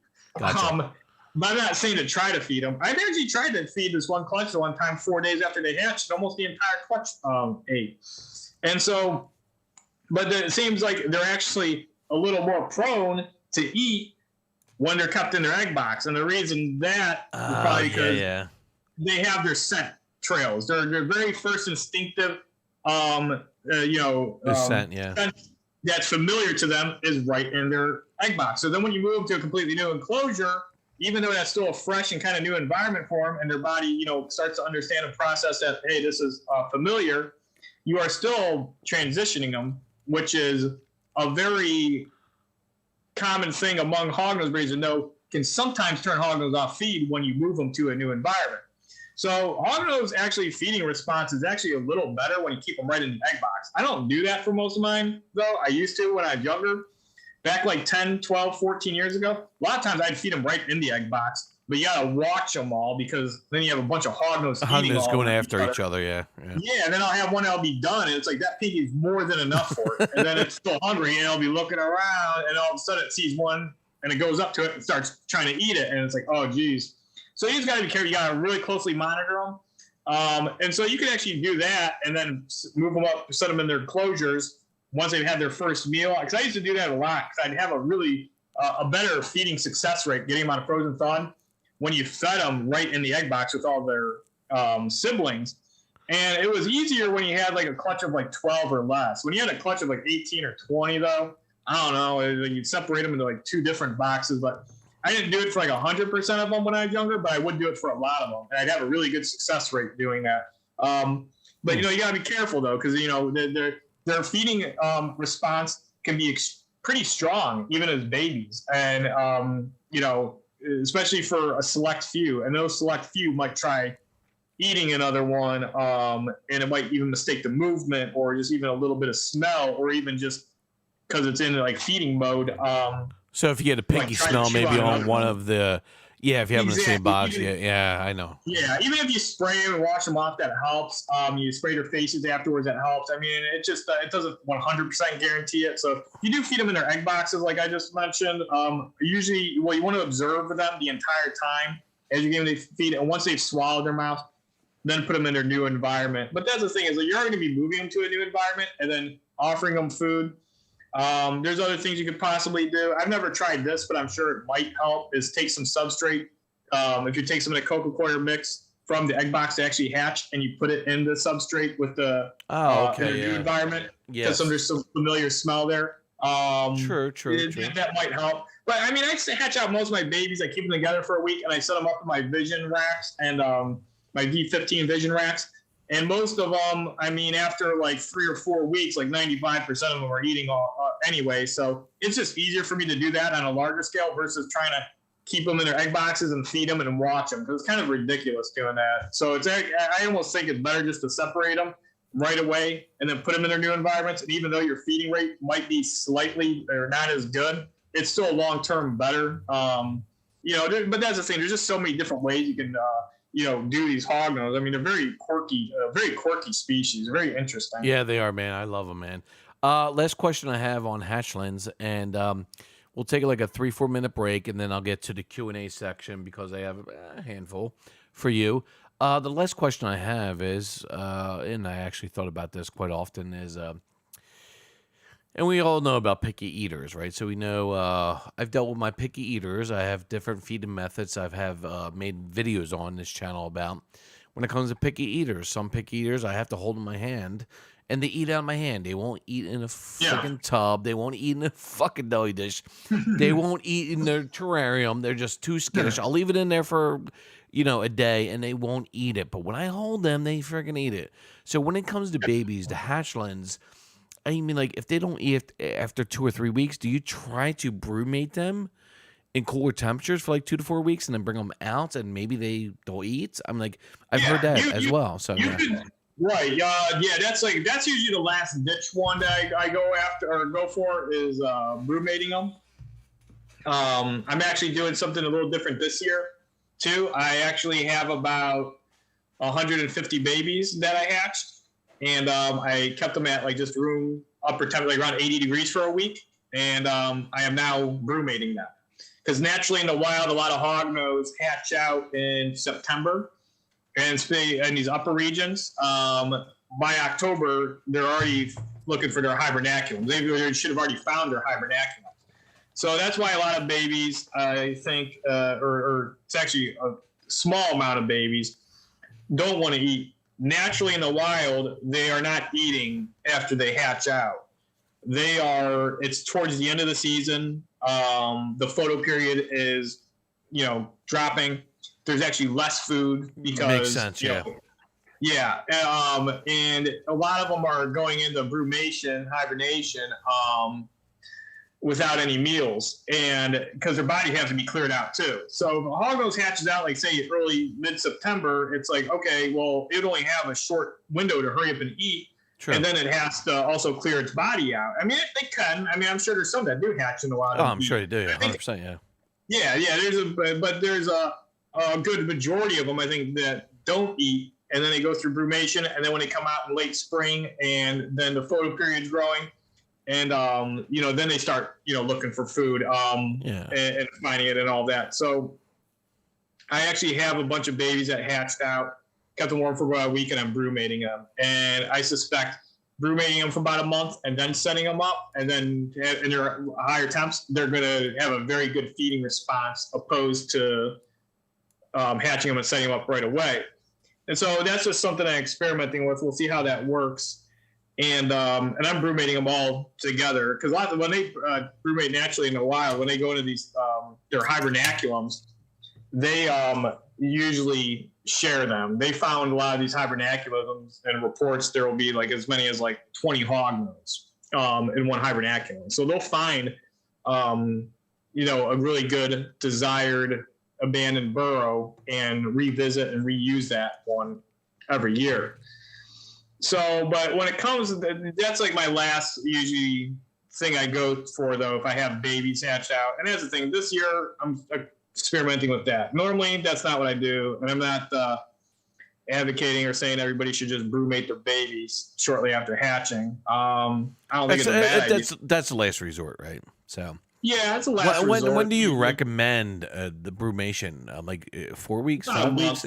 A month? Okay, good. Yeah, a month, 5 weeks, 6 weeks. A month at the earliest, 6, 7 weeks at the latest. You don't want to go too long. It also depends on the hog. If it's a little baby that hatched out at like 3 grams, it's much more important that one gets fed sooner. I know about that, man. Trust me. Yeah, because if you have like an 8 or 10 gram baby, they can hold out a lot longer, and you want to make sure they have good muscle tone. If they start feeling a little soft, it's very important that you might even want to go towards force feeding. And I force feed pinky heads. I get a few every year. You have like, say, 500 babies. You're going to have like 10 that probably need to be force fed. That's what I was going to ask you well, the one I have is Tiny Tim. Tiny Tim. He's at like 13, 14 grams now. When I got him, he was at 6 grams. The breeder I got him from, he was at 0 grams. 0 grams. And she was feeding him, I think she said, pinky heads. Yeah. And that's another thing I want to bring up when it comes to the hognose care. When it comes to your babies, when they first hatch, they might hatch very small, like say 2, 3, 4 grams. And she had, when I was 0 grams, didn't even measure on the scale, and she was feeding them pinky heads, bodies, or whatever. And like he actually got up to 6 grams. It took him forever, but he got up to 6 grams. I'm like, I love him because he's going to mate very well with Autumn, because they came from the same parents, just different years. And I'm so excited to actually breed these two. But Tiny Tim right now is at like 13, 14 grams. And so when you have a baby that's that small, since we're talking about the hatchlings, so when you have a baby like 2, 3, 4, 5, 6 grams, do you get an extra small pinky, cut the head off, try to feed them the head, feed them the body? Yeah, if they can eat. So yeah, that's what I want to get out to. Yeah, that's what I want to get to. Surprisingly, some of these 4 and 5 gram ones can easily eat extra small pinks. Yeah, if you have these 2 gram range ones though, yeah, they need pinky heads. And usually I cut off the pinky head, I dip it in water, hold it up to their mouth with tongs, get them to try to drink from it. Drink the water, yeah. That's what I did. Yeah, yep, that's great. And it works great. Get them right away. It does work, man. And some don't. Usually in those cases, these really small ones, though, I'm not waiting too long anymore for any of them to start eating. They don't have as much time as these healthier, larger babies. Yeah. They really need food in their system. Those things aren't Absolutely, eating yeah. in 2 weeks. I start force feeding them pinky odds, and it's not really that invasive. You just gotta kind of do it quick. I gotta So, make a video so to when show you you how to force do feed, it. you just pinched her sides and just put it right in. The snake sides? Yeah, when you force feed them. No, I just well, I gotta make a video and I can describe it to people. You know what? You need a YouTube channel to go over this I stuff. know. That's what you need to I do. know. I've been telling I you this really for I don't do. know how long. I need to get. Well, there's always something happening. I hopefully this. You're a whenever we very get busy out, man, I know. I got the tables for. I got a table specifically for doing videos. I'm probably gonna do a backdrop. I like my new big painting, but I don't know if that's a good backdrop because it's just so like colorful. It's just I think going to distract everyone. I think it's distracting. Because like 80,000 colors in the damn thing. But these babies talking about YouTube and then this. Your new phone, great, awesome. No, that's my computer. Oh, sorry. That was my computer. but the thing is, when I start doing though is I always start with frozen thawed pinks. I tear the face a little bit of the frozen thawed pink. I dip the tip of the nose in water and I hold it up to the hognose's mouth on tongs. Slowly hold it up to her mouth and it's kind of like massage it against her mouth as they're drinking from it. Ideally, you kind of want them to get like a little sip because the thing is, once they start drinking it, that passes over to Jacobson's organ located in the top of their mouth. And the scent and all that from the pinky, yeah. Yeah, and they taste it, and a lot of times that triggers their body to like instinctively, oh, this is food. Oh, this tastes Sounds good. right, yeah. This is sustenance. This is a prey item, whatever, and they'll grab it. They usually like it. And the cool thing with that technique too is dipping in a little bit of water. It doesn't even have to be water. It could be salmon juice, it could be tuna juice, it could be sardine juice. It could be a scenting strip. You can rub it with scenting strip with like some water and getting it moist and rubbing into that scenting strip. So it's a really good method that doesn't only have to be water. A lot of times water is enough though. I'd say about like 90% of them. You can also try live pinks. I breed mice specifically for babies that want to eat live pinks. Sometimes they like the movement. But you can do all kinds of scenting. Chicken hearts. I see people in the UK using those little like weird sausages, canned sausages, and they say they work really good. The Vienna sausages. I heard people. Yeah, the doing. Vienna sausage. I mean, this thing is like People say it works, man. Yeah, it's weird. Yeah, but it's like and fish works pretty good at scenting because it's very strong and it kind of smells a little bit like frogs. I mean, if you ever smell frogs, they kind of smell fishy. Like actually, I went out just I know how frogs smell. Yeah. Yeah, and it was raining, and there's all kinds of green frogs out, and some cars hit some, and I was moving a bunch off the road, and it smelled like fish outside. It smelled like a fish market.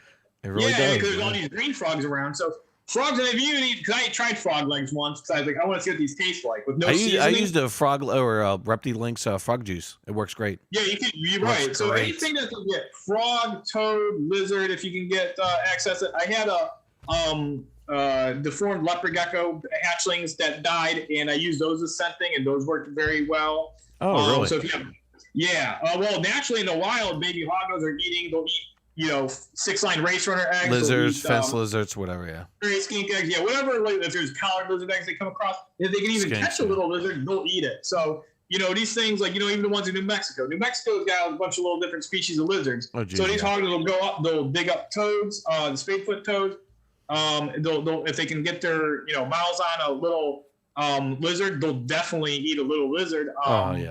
So lizard scent works really good.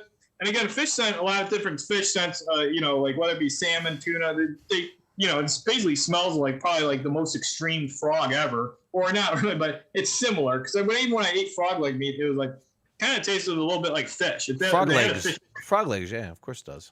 Yeah, so you could I use frog leg. That doesn't work that well. I actually thought I had like the best idea ever. I made frog leg stock. No, I'm talking about eating frog legs, dude. Cooked. You ever have them? Well, I cooked frog legs down and I made a stock with it. And so you made a stock with them. Okay. Gotcha. Yeah, I put it in little souffle cups and froze them individually. And I thought it would be like the world's best scent. I was like, okay, it didn't work that great.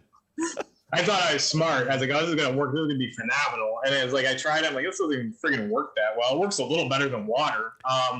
The more I use it, I'm like, it works okay, but I almost feel like sardine juice is better. But I think, again, because sardine juice, you just get the sardines in spring water. It's got a really strong smell to it.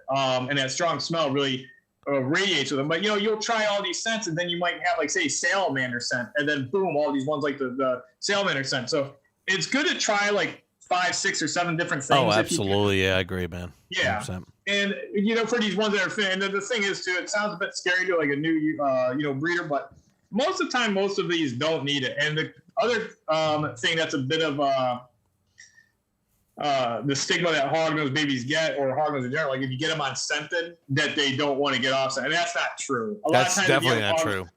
Yeah, a lot of times, once the thing is, you really want to get them on scented if they will. If that's something if they won't eat just regular pink, frozen pink, and they absolutely need scenting, what you do is you just keep feeding them that scented prey, Yes. and sometimes after even only a couple feedings, they don't even need scenting anymore. Because what happens is their metabolism, now that they're getting nourishment, their body starts growing and they start developing, Bingo. and their body their appetite even actually increases dramatically. So you can have one that was like a crummy feeder, and all of a sudden it starts eating, and then it likes whatever you're giving it, and after a few meals, its body is really looking for food, and they'll be one of those crazy feeders that'll come at you with their mouths open. I've had that where one want to eat, give it scented 2-3 times, and then it's flying at you with its mouth open. Yeah, that's why when it comes to Nirvana and Snowball, my mouths they're like, of course, adults now, and like I'm just like I'm not even gonna scent them because they go in this like weird habit. Like after shed, they just don't want to feed for like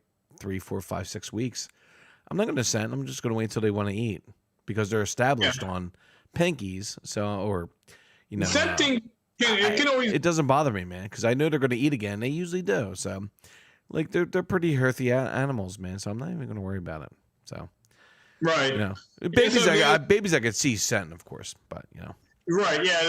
That's the thing too. It's like if the scenting can work really good. It's actually interesting because I've seen this many times now where I've sold hognose to people that never needed scenting, and these hognose never needed scenting their whole lives, but then they get to their new environment and they go off feed, which some hognose do, because they're still taking some time to adapt to it, and they might not be 100% comfortable.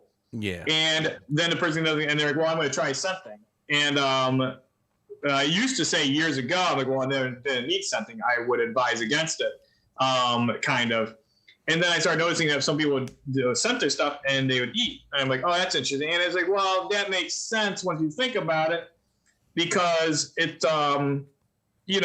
basically what you're doing is you're stimulating their appetite with that stronger scent. And so then, once you get them back eating, then they're most likely going to resume very shortly after that, if not non-scented again, and they're going to resume just a normal feeding, pattern behavior. Yeah, wean them off it. Yeah. Exactly. Scenting can be a really good, stimulant for their appetite, and it's not something that most of them get hooked on. There are a very, very small percentage. Like, actually, the only hognose that I have that need a specific kind of way of feeding are usually ones that are really defensive and they need to be drop fed, or they're ones that just want to eat live. Like, I have adults that will only eat live or pre-killed, and that's it because of the scent. But I don't have any adult hognose that require any kind of scenting. I don't have any adult, even young adult, sub-adult in my entire collection that needs like tuna juice, sardine juice, scenting strips, frogs, toads, nothing like that. I do have some that, live because of the movement or the smell, and then ones that all the rest eat frozen thawed. So I've never seen any hognose where it's like, needs scenting. I mean, there's probably one out there that's very particular. There are a couple, but I've never had the scent, man, ever. I'm like only tried it like one time. It worked. Don't get me wrong. I used Reptilinks frog juice, and it worked. No, don't get me wrong, but I think it was just time with them. I think it was actually Nirvana. I was just like, just let me. He was fine. I'm like, after like 2 or 3 weeks, he fed again. But I got too nervous, like a lot of people do when they first get their first baby hognose. They're like, oh my god, he fed like 6 weeks in a row. He's fine. He hasn't fed in a week or two. I'm just it's okay. Sometimes they go off feed for like 3 or 4 weeks. Don't worry about it. They'll go back on feed 100%. And that's been my experience so far in the last year and a half. It's just like, they'll go back on feed. And a lot of questions I get is like, oh, my baby hasn't fed in a week and a half. Don't worry. It's okay. As long as your temps are good, you're good. Don't worry about it. They will feed again. And most of the time, they'll get back to me and say, hey, yeah, he fed after 3 weeks. And like, you're right. They just let them, like relaxed. They're okay, especially the males, like you said. The females tend to like to, they like to eat every feeding. They eat a lot, man. The females just love eating, man. I Yeah, think, they have more active metabolism. So metabolism, once they're going, yeah, females are pretty good. But Yeah, something again, like here and there, like if you need it to like invigorate the appetite, stimulate their appetite, I think it's like actually a fine method. I don't think there's any problem like actually having like again, like I said, like 15 years ago, 18 years ago, I had people that I'd sell hognose to that were not scented. I'd be like, you don't need to feed it scented because it never needed that before. And then I started noticing that, basically what I've found over time that, hey, it actually is a good stimulant. And then, once they start eating again, then, they won't need it shortly after. No, true. All right, Jeff, let's take a 2, 3, 4-minute break, guys. We're going to do a little Q&A segment here. And I know there's a lot of questions here, but we'll get to them. I got a couple from Discord. We'll get to those too as well. And guys, we'll be right back here in a couple minutes. Stay tuned, stay put, and we'll be right back.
All right, everybody, give me 1 more minute, maybe 2 more minutes, and we're going to get to the Q&A segment. I got a lot of questions, but we'll get through them. We'll get through them. BRB.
All right, everybody, we're back. Hogging out. Interview with Jeff Galewood, talking about the breeding process, the breeding cycle. Hey, Jeff. Yes. Got some questions for you, bud. Okay. All right. So if you want to do like 2 or 3 minutes on each question, maybe a little less if they're, sometimes you're going to... As a short answer, I'll give a short answer. Yeah, you like to talk a lot. It's fine. I love it. I love listening to you. No doubt. Some of these questions you're going to dive into and you're going to have a long response. No doubt. I understand that. But some of these are going to be pretty quick, I think. So the first one I have for you, if I can go all the way up here, is that calcium with D3 or without? I usually use Osteoform SA is a good one to go by if that's what your concern is, because that has a really good formula with D3 in it.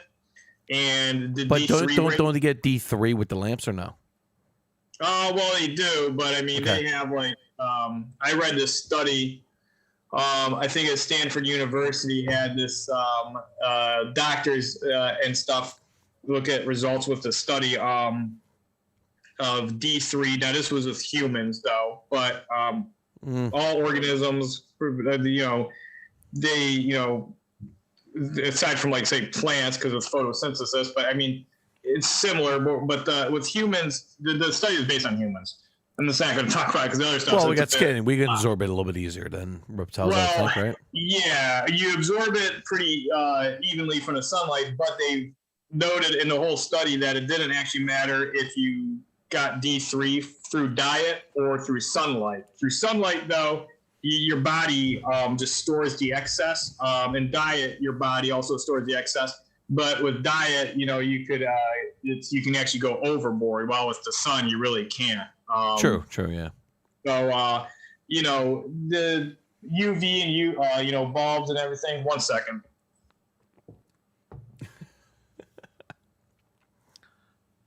Hi guys, Jeff Galewood will be back with us in like a second here. There he is. No, there he is. He's back. All right, I'm back. Hello. So the Osteoform SA has a really good balance with D3, and you're not going to overdose your animal using Osteoform SA. So if you want to use that calcium with and you want D3 in it, use Osteoform SA. If you use Zoomed calcium, I kind of alternate between the calcium with D3 and the one without D3. All right. Thank you. Next one is, do you have any thoughts on feeding Reptide links to your hognoses? Yeah, I think they're a pretty good alternative and definitely something that actually is good to feed your breeder females for some diversity in their diet along with the supplementation. Nice. Somebody said, please let Jeff finish his thoughts. I think I did tonight, but okay, whatever.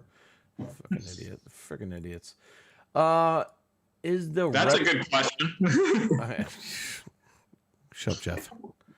All right, is the herpative good or the one you meant?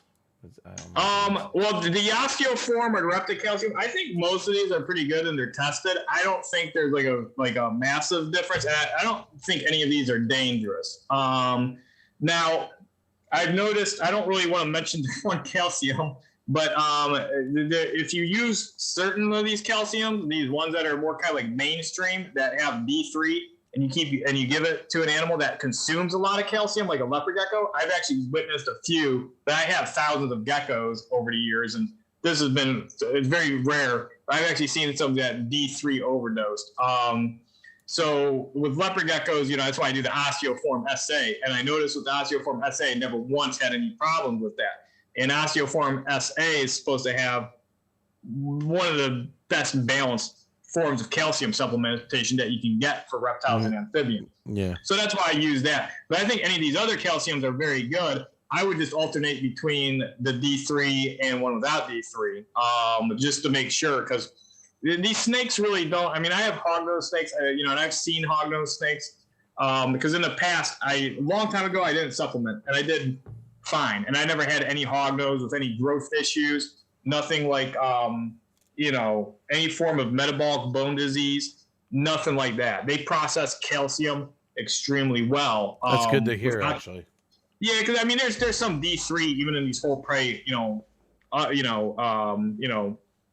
the rodents, the mice that they're eating. So the supplementation definitely helps. I haven't really noticed any real extreme issues with a lack of, but it's it's pretty good. Hold on 1 second. All right, let me know when you're ready. Jeff's like, dude, I got babies friggin' breeding. Or I got babies hatching, dude. I gotta get them. I've been up since 3 o'clock, guys, in the morning, so I'm really tired. Trust me, it's not the alcohol. If it was the alcohol, I'd be like, yeah, dude. All right, Jeff, you there? Yeah, I'm here. There. All right. Okay. Next comment, which is a really good comment. I really like this one. Some people pair their hognoses before brumation to observe the behavior of a particular pair, and they sometimes lock up and the female can retain sperm. What do you think about that? I think that is true. Oh, nice. Yeah. I mean, they've actually, the thing is, fall is, it's kind of like it's the exact same thing as spring, but the inverse. You have shortening days and temperatures lowering versus the opposite. But a lot of times with reptiles and amphibians, I mean, I notice you'll see like spring peepers and stuff. A lot of them will, not a lot, but there will be a good percentage of them that will start calling in the fall because the photoperiod and the temperature change kind of mimics the spring. And so it makes sense that the snakes that are preparing for brumation, the thing is breeding before brumation isn't going to hurt them in any way. If anything, again, yeah, they can retain sperm, from that pair, from that breeding. And, a lot of times too, they hibernate in these communal hibernaculums. So they're obviously, probably come into these hibernaculums around the same time. And you have this temperature change. Males are a lot more active because if you ever see people that go herping, they find a lot of hognose and they call it Hogtober. Why is it called Hogtober? Yes. A lot of hognose moving. A lot of males. Why are they moving? Why are they so active in October? It's because they're going towards hibernaculums and stuff. Yes. And they're so they're a lot more active moving around looking for these hibernaculums. And I'm without a doubt, these males don't care what time of the season it is. They're active. They don't. So they're going to be prone to actually even try to probably find females and possibly even breed with them, especially if they're like going towards the same hibernaculums and stuff. So it's so funny because I'll go herping and like I'll see like eastern like males all the time. It's weird. It's weird. I find them all the time, dude. You find males. It's hard to find females, man. Really males move around a lot more. That's the same with planes too. Yeah. You're more likely prone to find adult males. The females don't move around as much, and that's again why you put the male in the female's enclosure. Yep. Usually the female's enclosure is bigger too, but that's naturally in the wild. The males follow the scent trails, the pheromones from the female. They find a female. They find a spot that's comfortable and safe because they'll court around the female. There'll be a little probably a little area that they find in a grass clump somewhere secluded, and then they lock up there. So yeah, the males are a lot more active. And yeah, I think breeding, I don't think it's definitely not necessary because I don't do it. I do, have a very high success rate, but it's not going to hurt anything. I mean, it's a positive, it's a pro. I don't think it's true. Yeah. If you have a large collection, I think it'd be hard to do all that. But if you have a smaller collection and you want to try it, I don't think there's any harm in it at all. This actually sounds like something that's pretty cool. All right, the next question I have is one actually I had to deal with in my community is, and let me expand on this. Do hognoses, Trent Murray actually asked, do hognoses need a humidity box for shedding? I made a video about this, and what I do is I actually got gauges that I put in the terrariums. So as long as it's like 40-50%, you're pretty good. So when I know my hognoses are going to shed, I usually spray them down. I got a water bottle, my green water bottle. People see my videos. I'll spray them down like 2 or 3 times a day in the morning when I get home and at night before I put them down and then put the heating pads on. So I'll spray them down pretty good. And you know what? I have no problem. It's always a one-piece shed. But I know people like to ask the question, do we need humidity boxes when our hognoses go into shed, Jeff? Oh, you don't. Like you said, you can miss them. Actually, with my baby tubs, there's no room for a humidity box in there. I mean, you technically could. It'd be very small. And the thing is, the reason I don't do anything like that for babies is you want to be able to have access to their baby easily to offer it food. If you start giving them all this stuff, like a whole jungle gym of stuff, especially a baby that's starting getting feeding, it's kind of difficult. And it's not, again, like you said, it's not 100% necessary. If the hognose has a high enough humidity rate and they're shedding well, but they definitely kind of like them. So a lot of my breeder females, I leave egg boxes in there and kind of just change out the substrate. And some of them continue to frequent and use them as a human hide. I don't think they use it so much for the humidity, though. I think they use it so much more as just like a regular hide or an area, like a cool or a nice area to burrow down into. And it makes sense that they might even prefer to burrow down into one of my human hides because I have it with that same exact substrate that I keep talking about, coco coir mixed with a little bit of sand. Because naturally, that's the kind of substrate that they're used to. Yeah, that's what they naturally are designed for. They're designed to be in very loamy, sandy soil. All right, next question is from Heather Wang. She's a really good supporter of my channel. Heather Wang asks, will hognoses get RI from Brumation in damp substrate? Actually, I mentioned that. I never had one. The only time I ever got RIs was hibernating when it was dry, like on aspen or like sandy chips, and everything. And I don't know if that's more because the one thing is they have to drink that. And so if you're doing a longer hibernation period and it's on a dry substrate, they need to drink because they're going to lose moisture in their body because they're not a damper substrate. There's nothing to help them retain any moisture because then the humidity is low. So they're on a dry substrate. They have low humidity, and so then they're going to have to drink. And when they drink in their hibernation, they drink pretty slowly and stuff. But if they're very, very cold, a lot of times they don't want to drink. And it's funny because I've actually had some drink when they were in the 50s, and then I'm like, this one's because I'm keeping them on aspen in this case for this example of what happened years ago. And then I'd bring her out of Brumation, warm her up. As soon as she warmed up, she was even thirstier. And it's like, well, you could have drank just as much, but I'm like, that kind of makes sense. They're naturally, the colder they get, they're not supposed to really drink. Actually. They're supposed to go in, again, they're supposed to be in, they're supposed to burrow down, and then they're being, they're kind of like this little, substrate cocoon of moist substrate that, has higher humidity. It's also moist, so their body isn't, on a dry substrate, and they're not losing any moisture through respiration. And again, I just basically try to simulate exactly their experience of how they'd hibernate in the wild. And they evolved to hibernate, like that in these hibernaculums. So the moist substrate, again, you don't want it really wet. Just like something like potting soil or basically the same moisture level that you incubate eggs on. Because you incubate, if you have the soil too wet, that's unrealistic to the situation they'd be in because they're in well-drained soil. But if you go in as well-drained soil down 3 or 4 feet, it's fairly moist down there. And, it's the humidity is going to be pretty even, a little higher. I don't know exactly what it's going to be. I don't even measure it when somebody actually asked me that.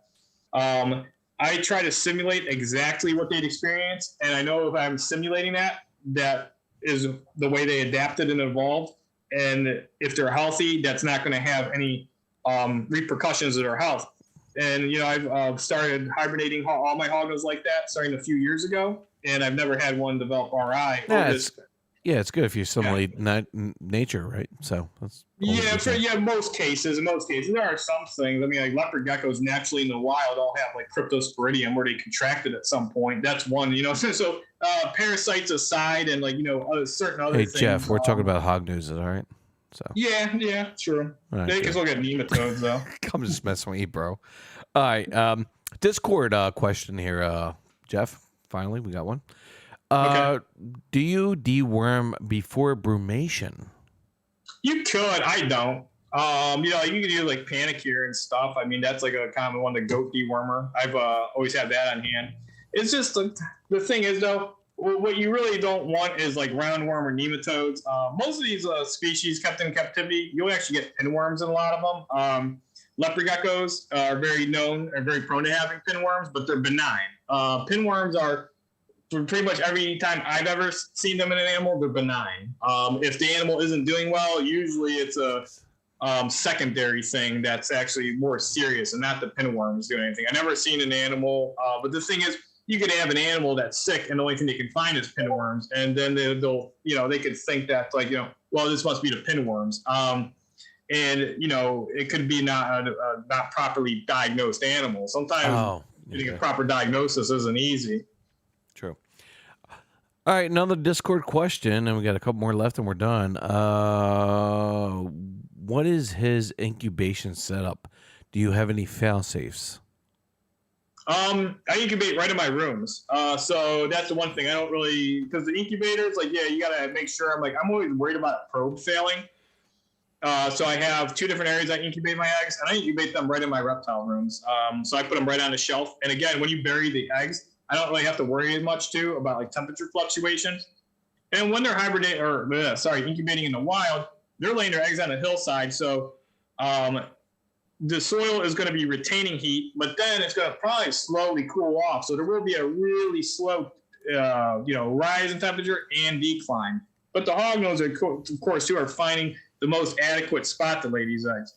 True. So I don't really worry. So when I bury my eggs, if my room drops to 75, 76 degrees, and I don't let it happen, but actually it did happen unintentionally, it got a little cooler in my room, and the furnace wasn't kicking on for whatever reason, and it's fine now. I think it was something on my settings. It's a weird setup, but anyway, 75 is not even a bad temperature for them to drop down to, though. It's not. No, it's not. Not bad. No, it's not going to do anything, but they'll slow down their metabolism a bit. But when you have them in the soil buried like that, that acts as insulation. So if the temperature drops and rises, it's going to be very even to the egg. Because say if all of a sudden I just raised the room temperature 5 degrees, well, the egg is not exposed. First, all of that substrate has to slowly heat up. So that's why one reason I like to bury my eggs. It's natural. That's the natural process.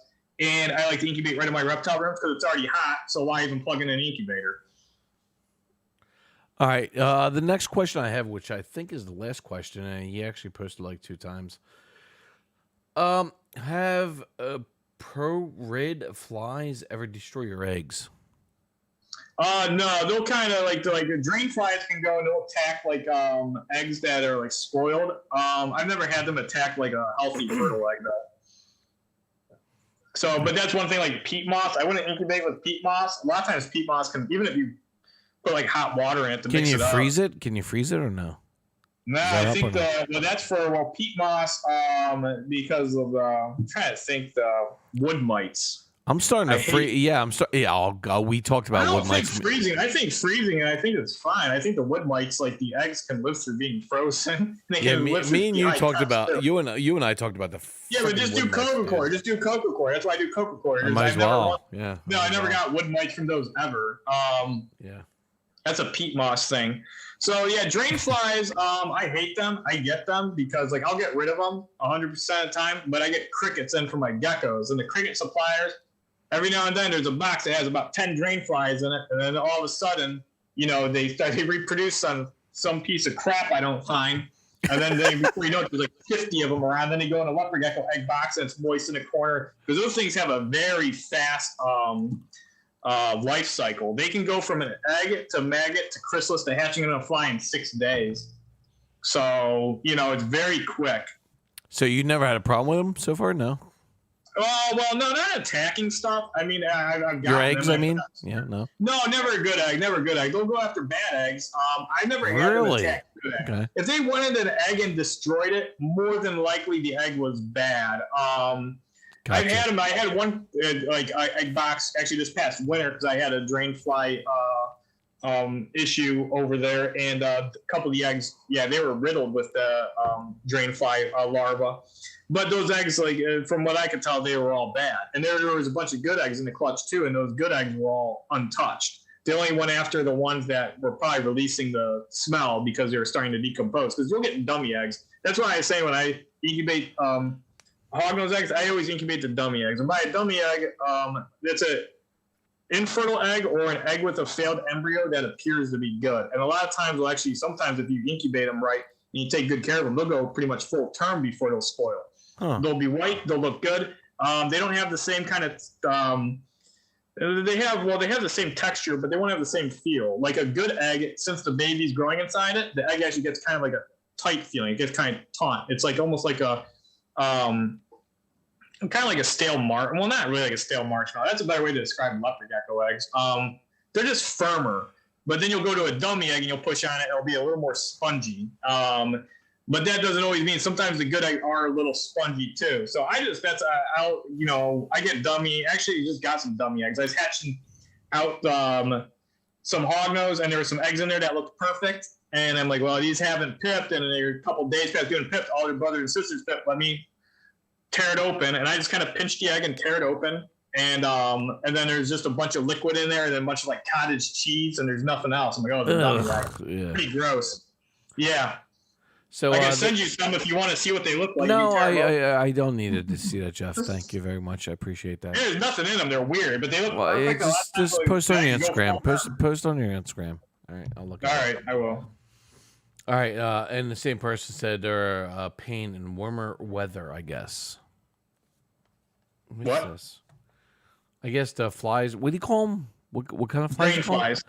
Drain flies. And they're spelled PH. Oh, they're probably talking about. Are you talking about like gnats? Well, I mean, the thing is, they're like kind of like a gnat. PHORID flies. Is that the same thing? Yeah. PHRON. PHORID flies. Forward flies. Floor flies. Oh, I don't know. That probably is a type of. From what the sounds of it, it's a type of probably drain fly. I mean, there's like. They're related drain flies. That's just like the layman's term for them. There's like probably thousands of types of fruit flies, or at least hundreds. It's kind of like yeah, of course, yeah. Right. So I mean, it's what he's describing. I guarantee is a type of drain fly. Drain fly, yeah. All right.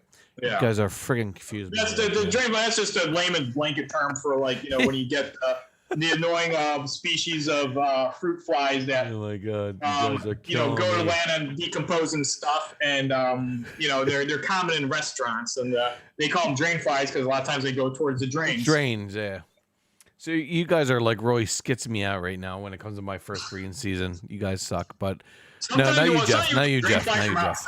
They live everywhere, like and I've even gotten different species before because this one cricket place was sending they going in drains, bro. Let's go. Well, they were sending me these wild drain flies from friggin' Missouri. I was getting crickets from this one supplier, and man, they had like the sturdiest species of drain fly. They were a little bigger, and the females were a little bigger because the drain flies, the male's small and the female's larger. Dude, I get camel crickets in my house, dude. Is that good? No, I hate camel crickets. You know what they are? No, I don't know. Oh, jeez, look them up, dude, please. I hate cool No, they're not really cool looking, dude. They're really ugly, dude. And they jump like freaking like 3 feet in the air, dude. That's they're what like makes horrible. them cool. Yeah. No, I just capture them. I throw them out. Dude, I capture them. I throw them outside, dude. No way. Not in my house. Camel crickets, man. No way, bro. All right, Jeff, let's get out of here, dude. I appreciate you coming on again. It's your second time here. Much love, dude. I think this is going to be a very informative live stream for people to, because we're in the season right now. I think it's going to help a lot of people out. People on Discord, it's the first time breeding on my Discord, and I think it's just going to be very informative for people, and I know a lot of people were looking forward to this stream, so... Yeah, cool. We had 90 people through the room tonight, so that's really good. Good. That's good to hear. All right, you got any departing words? Putting you on the spot, bro. This has been fun. Thanks for listening, and I enjoy talking about Hognose, and we can do it again sometime. And thanks for everybody that stayed around and listened and asked questions. I like when people ask questions. I think that's the best part, right? So yeah, actually, I like that a lot. When I go to start doing YouTube videos, that's one thing I want to probably do is get people to ask questions, and that's how you come up with material too. Because it's like eventually I'll forget if or I'll run out of ideas, and I'll just start asking people. Well, What like I should said, I I'll do? like I said, I'll help you with that. I'll help you out with that. So if you Sounds want. good. Yeah. But thanks guys. Thanks fellas. Good night. Thanks Jeff. Everybody loves you. Good. Chat's kicking off. I took notes, Tammy said.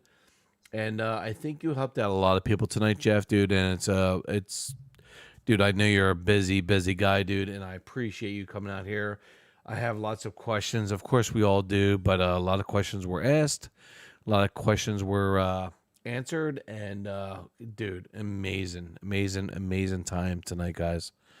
Jeff, thank you very much. Stay with me after I end the stream, Jeff. I want to talk to you for a couple minutes. Guys, thank you very much, man. He's a good teacher. Of course he is. Comments are going off right now, Jeff, dude. Good job, man. You're a legend. You've been doing this for decades when it comes to hognoses, man. I appreciate your expertise and helping me out, especially, and helping others out too as well. That's why I want to do this live stream tonight when it comes to the breeding process, because a lot of people ask me like, "Hey, I'm breeding for the first time, whatever." I'm like, "Well, let me talk to Jeff, see if I can get him on." And we've been trying to do this for like 3 weeks, and finally tonight we're here. So, Jeff, I think you helped out a lot of people with your, your experience, your knowledge, and you're a legend, bro. Just keep on doing what you're doing. You produce Thank you. amazing, beautiful hognoses, man. Amazing. And check out Jeff at Instagram or on Instagram at what is it, JMG Reptile, guys. And he Yep, also JMG has a hashtag also JMG Reptile. So check him out over there, guys. And Jeff, you're a legend. I love you, man. You're doing great, and thanks for helping me out, especially the situations I've been going through. And thank you for selling me those 2 that were not even actually for sale. And you helped me out tremendously for my first year when it comes to my breeding. And I'll let you know what I produce, man. You'll be the first one to know, bro. I appreciate cool. I appreciate your support. Stay here, Jeff, and guys, love you much. MKL Exotics, only 9 likes. Yeah, guys, get those. Well, we're at 12 likes now. We had 90 people through the room. Guys, hit those likes up. Spread the word. Spread this video. Guys, go check out Jeff at on Instagram. And I liked it. Yeah, he did. All right, love you guys. Be good. I'll see you in the next video. This is Joe from Hoggin' Out. This is Jeff from Hoggin' Out.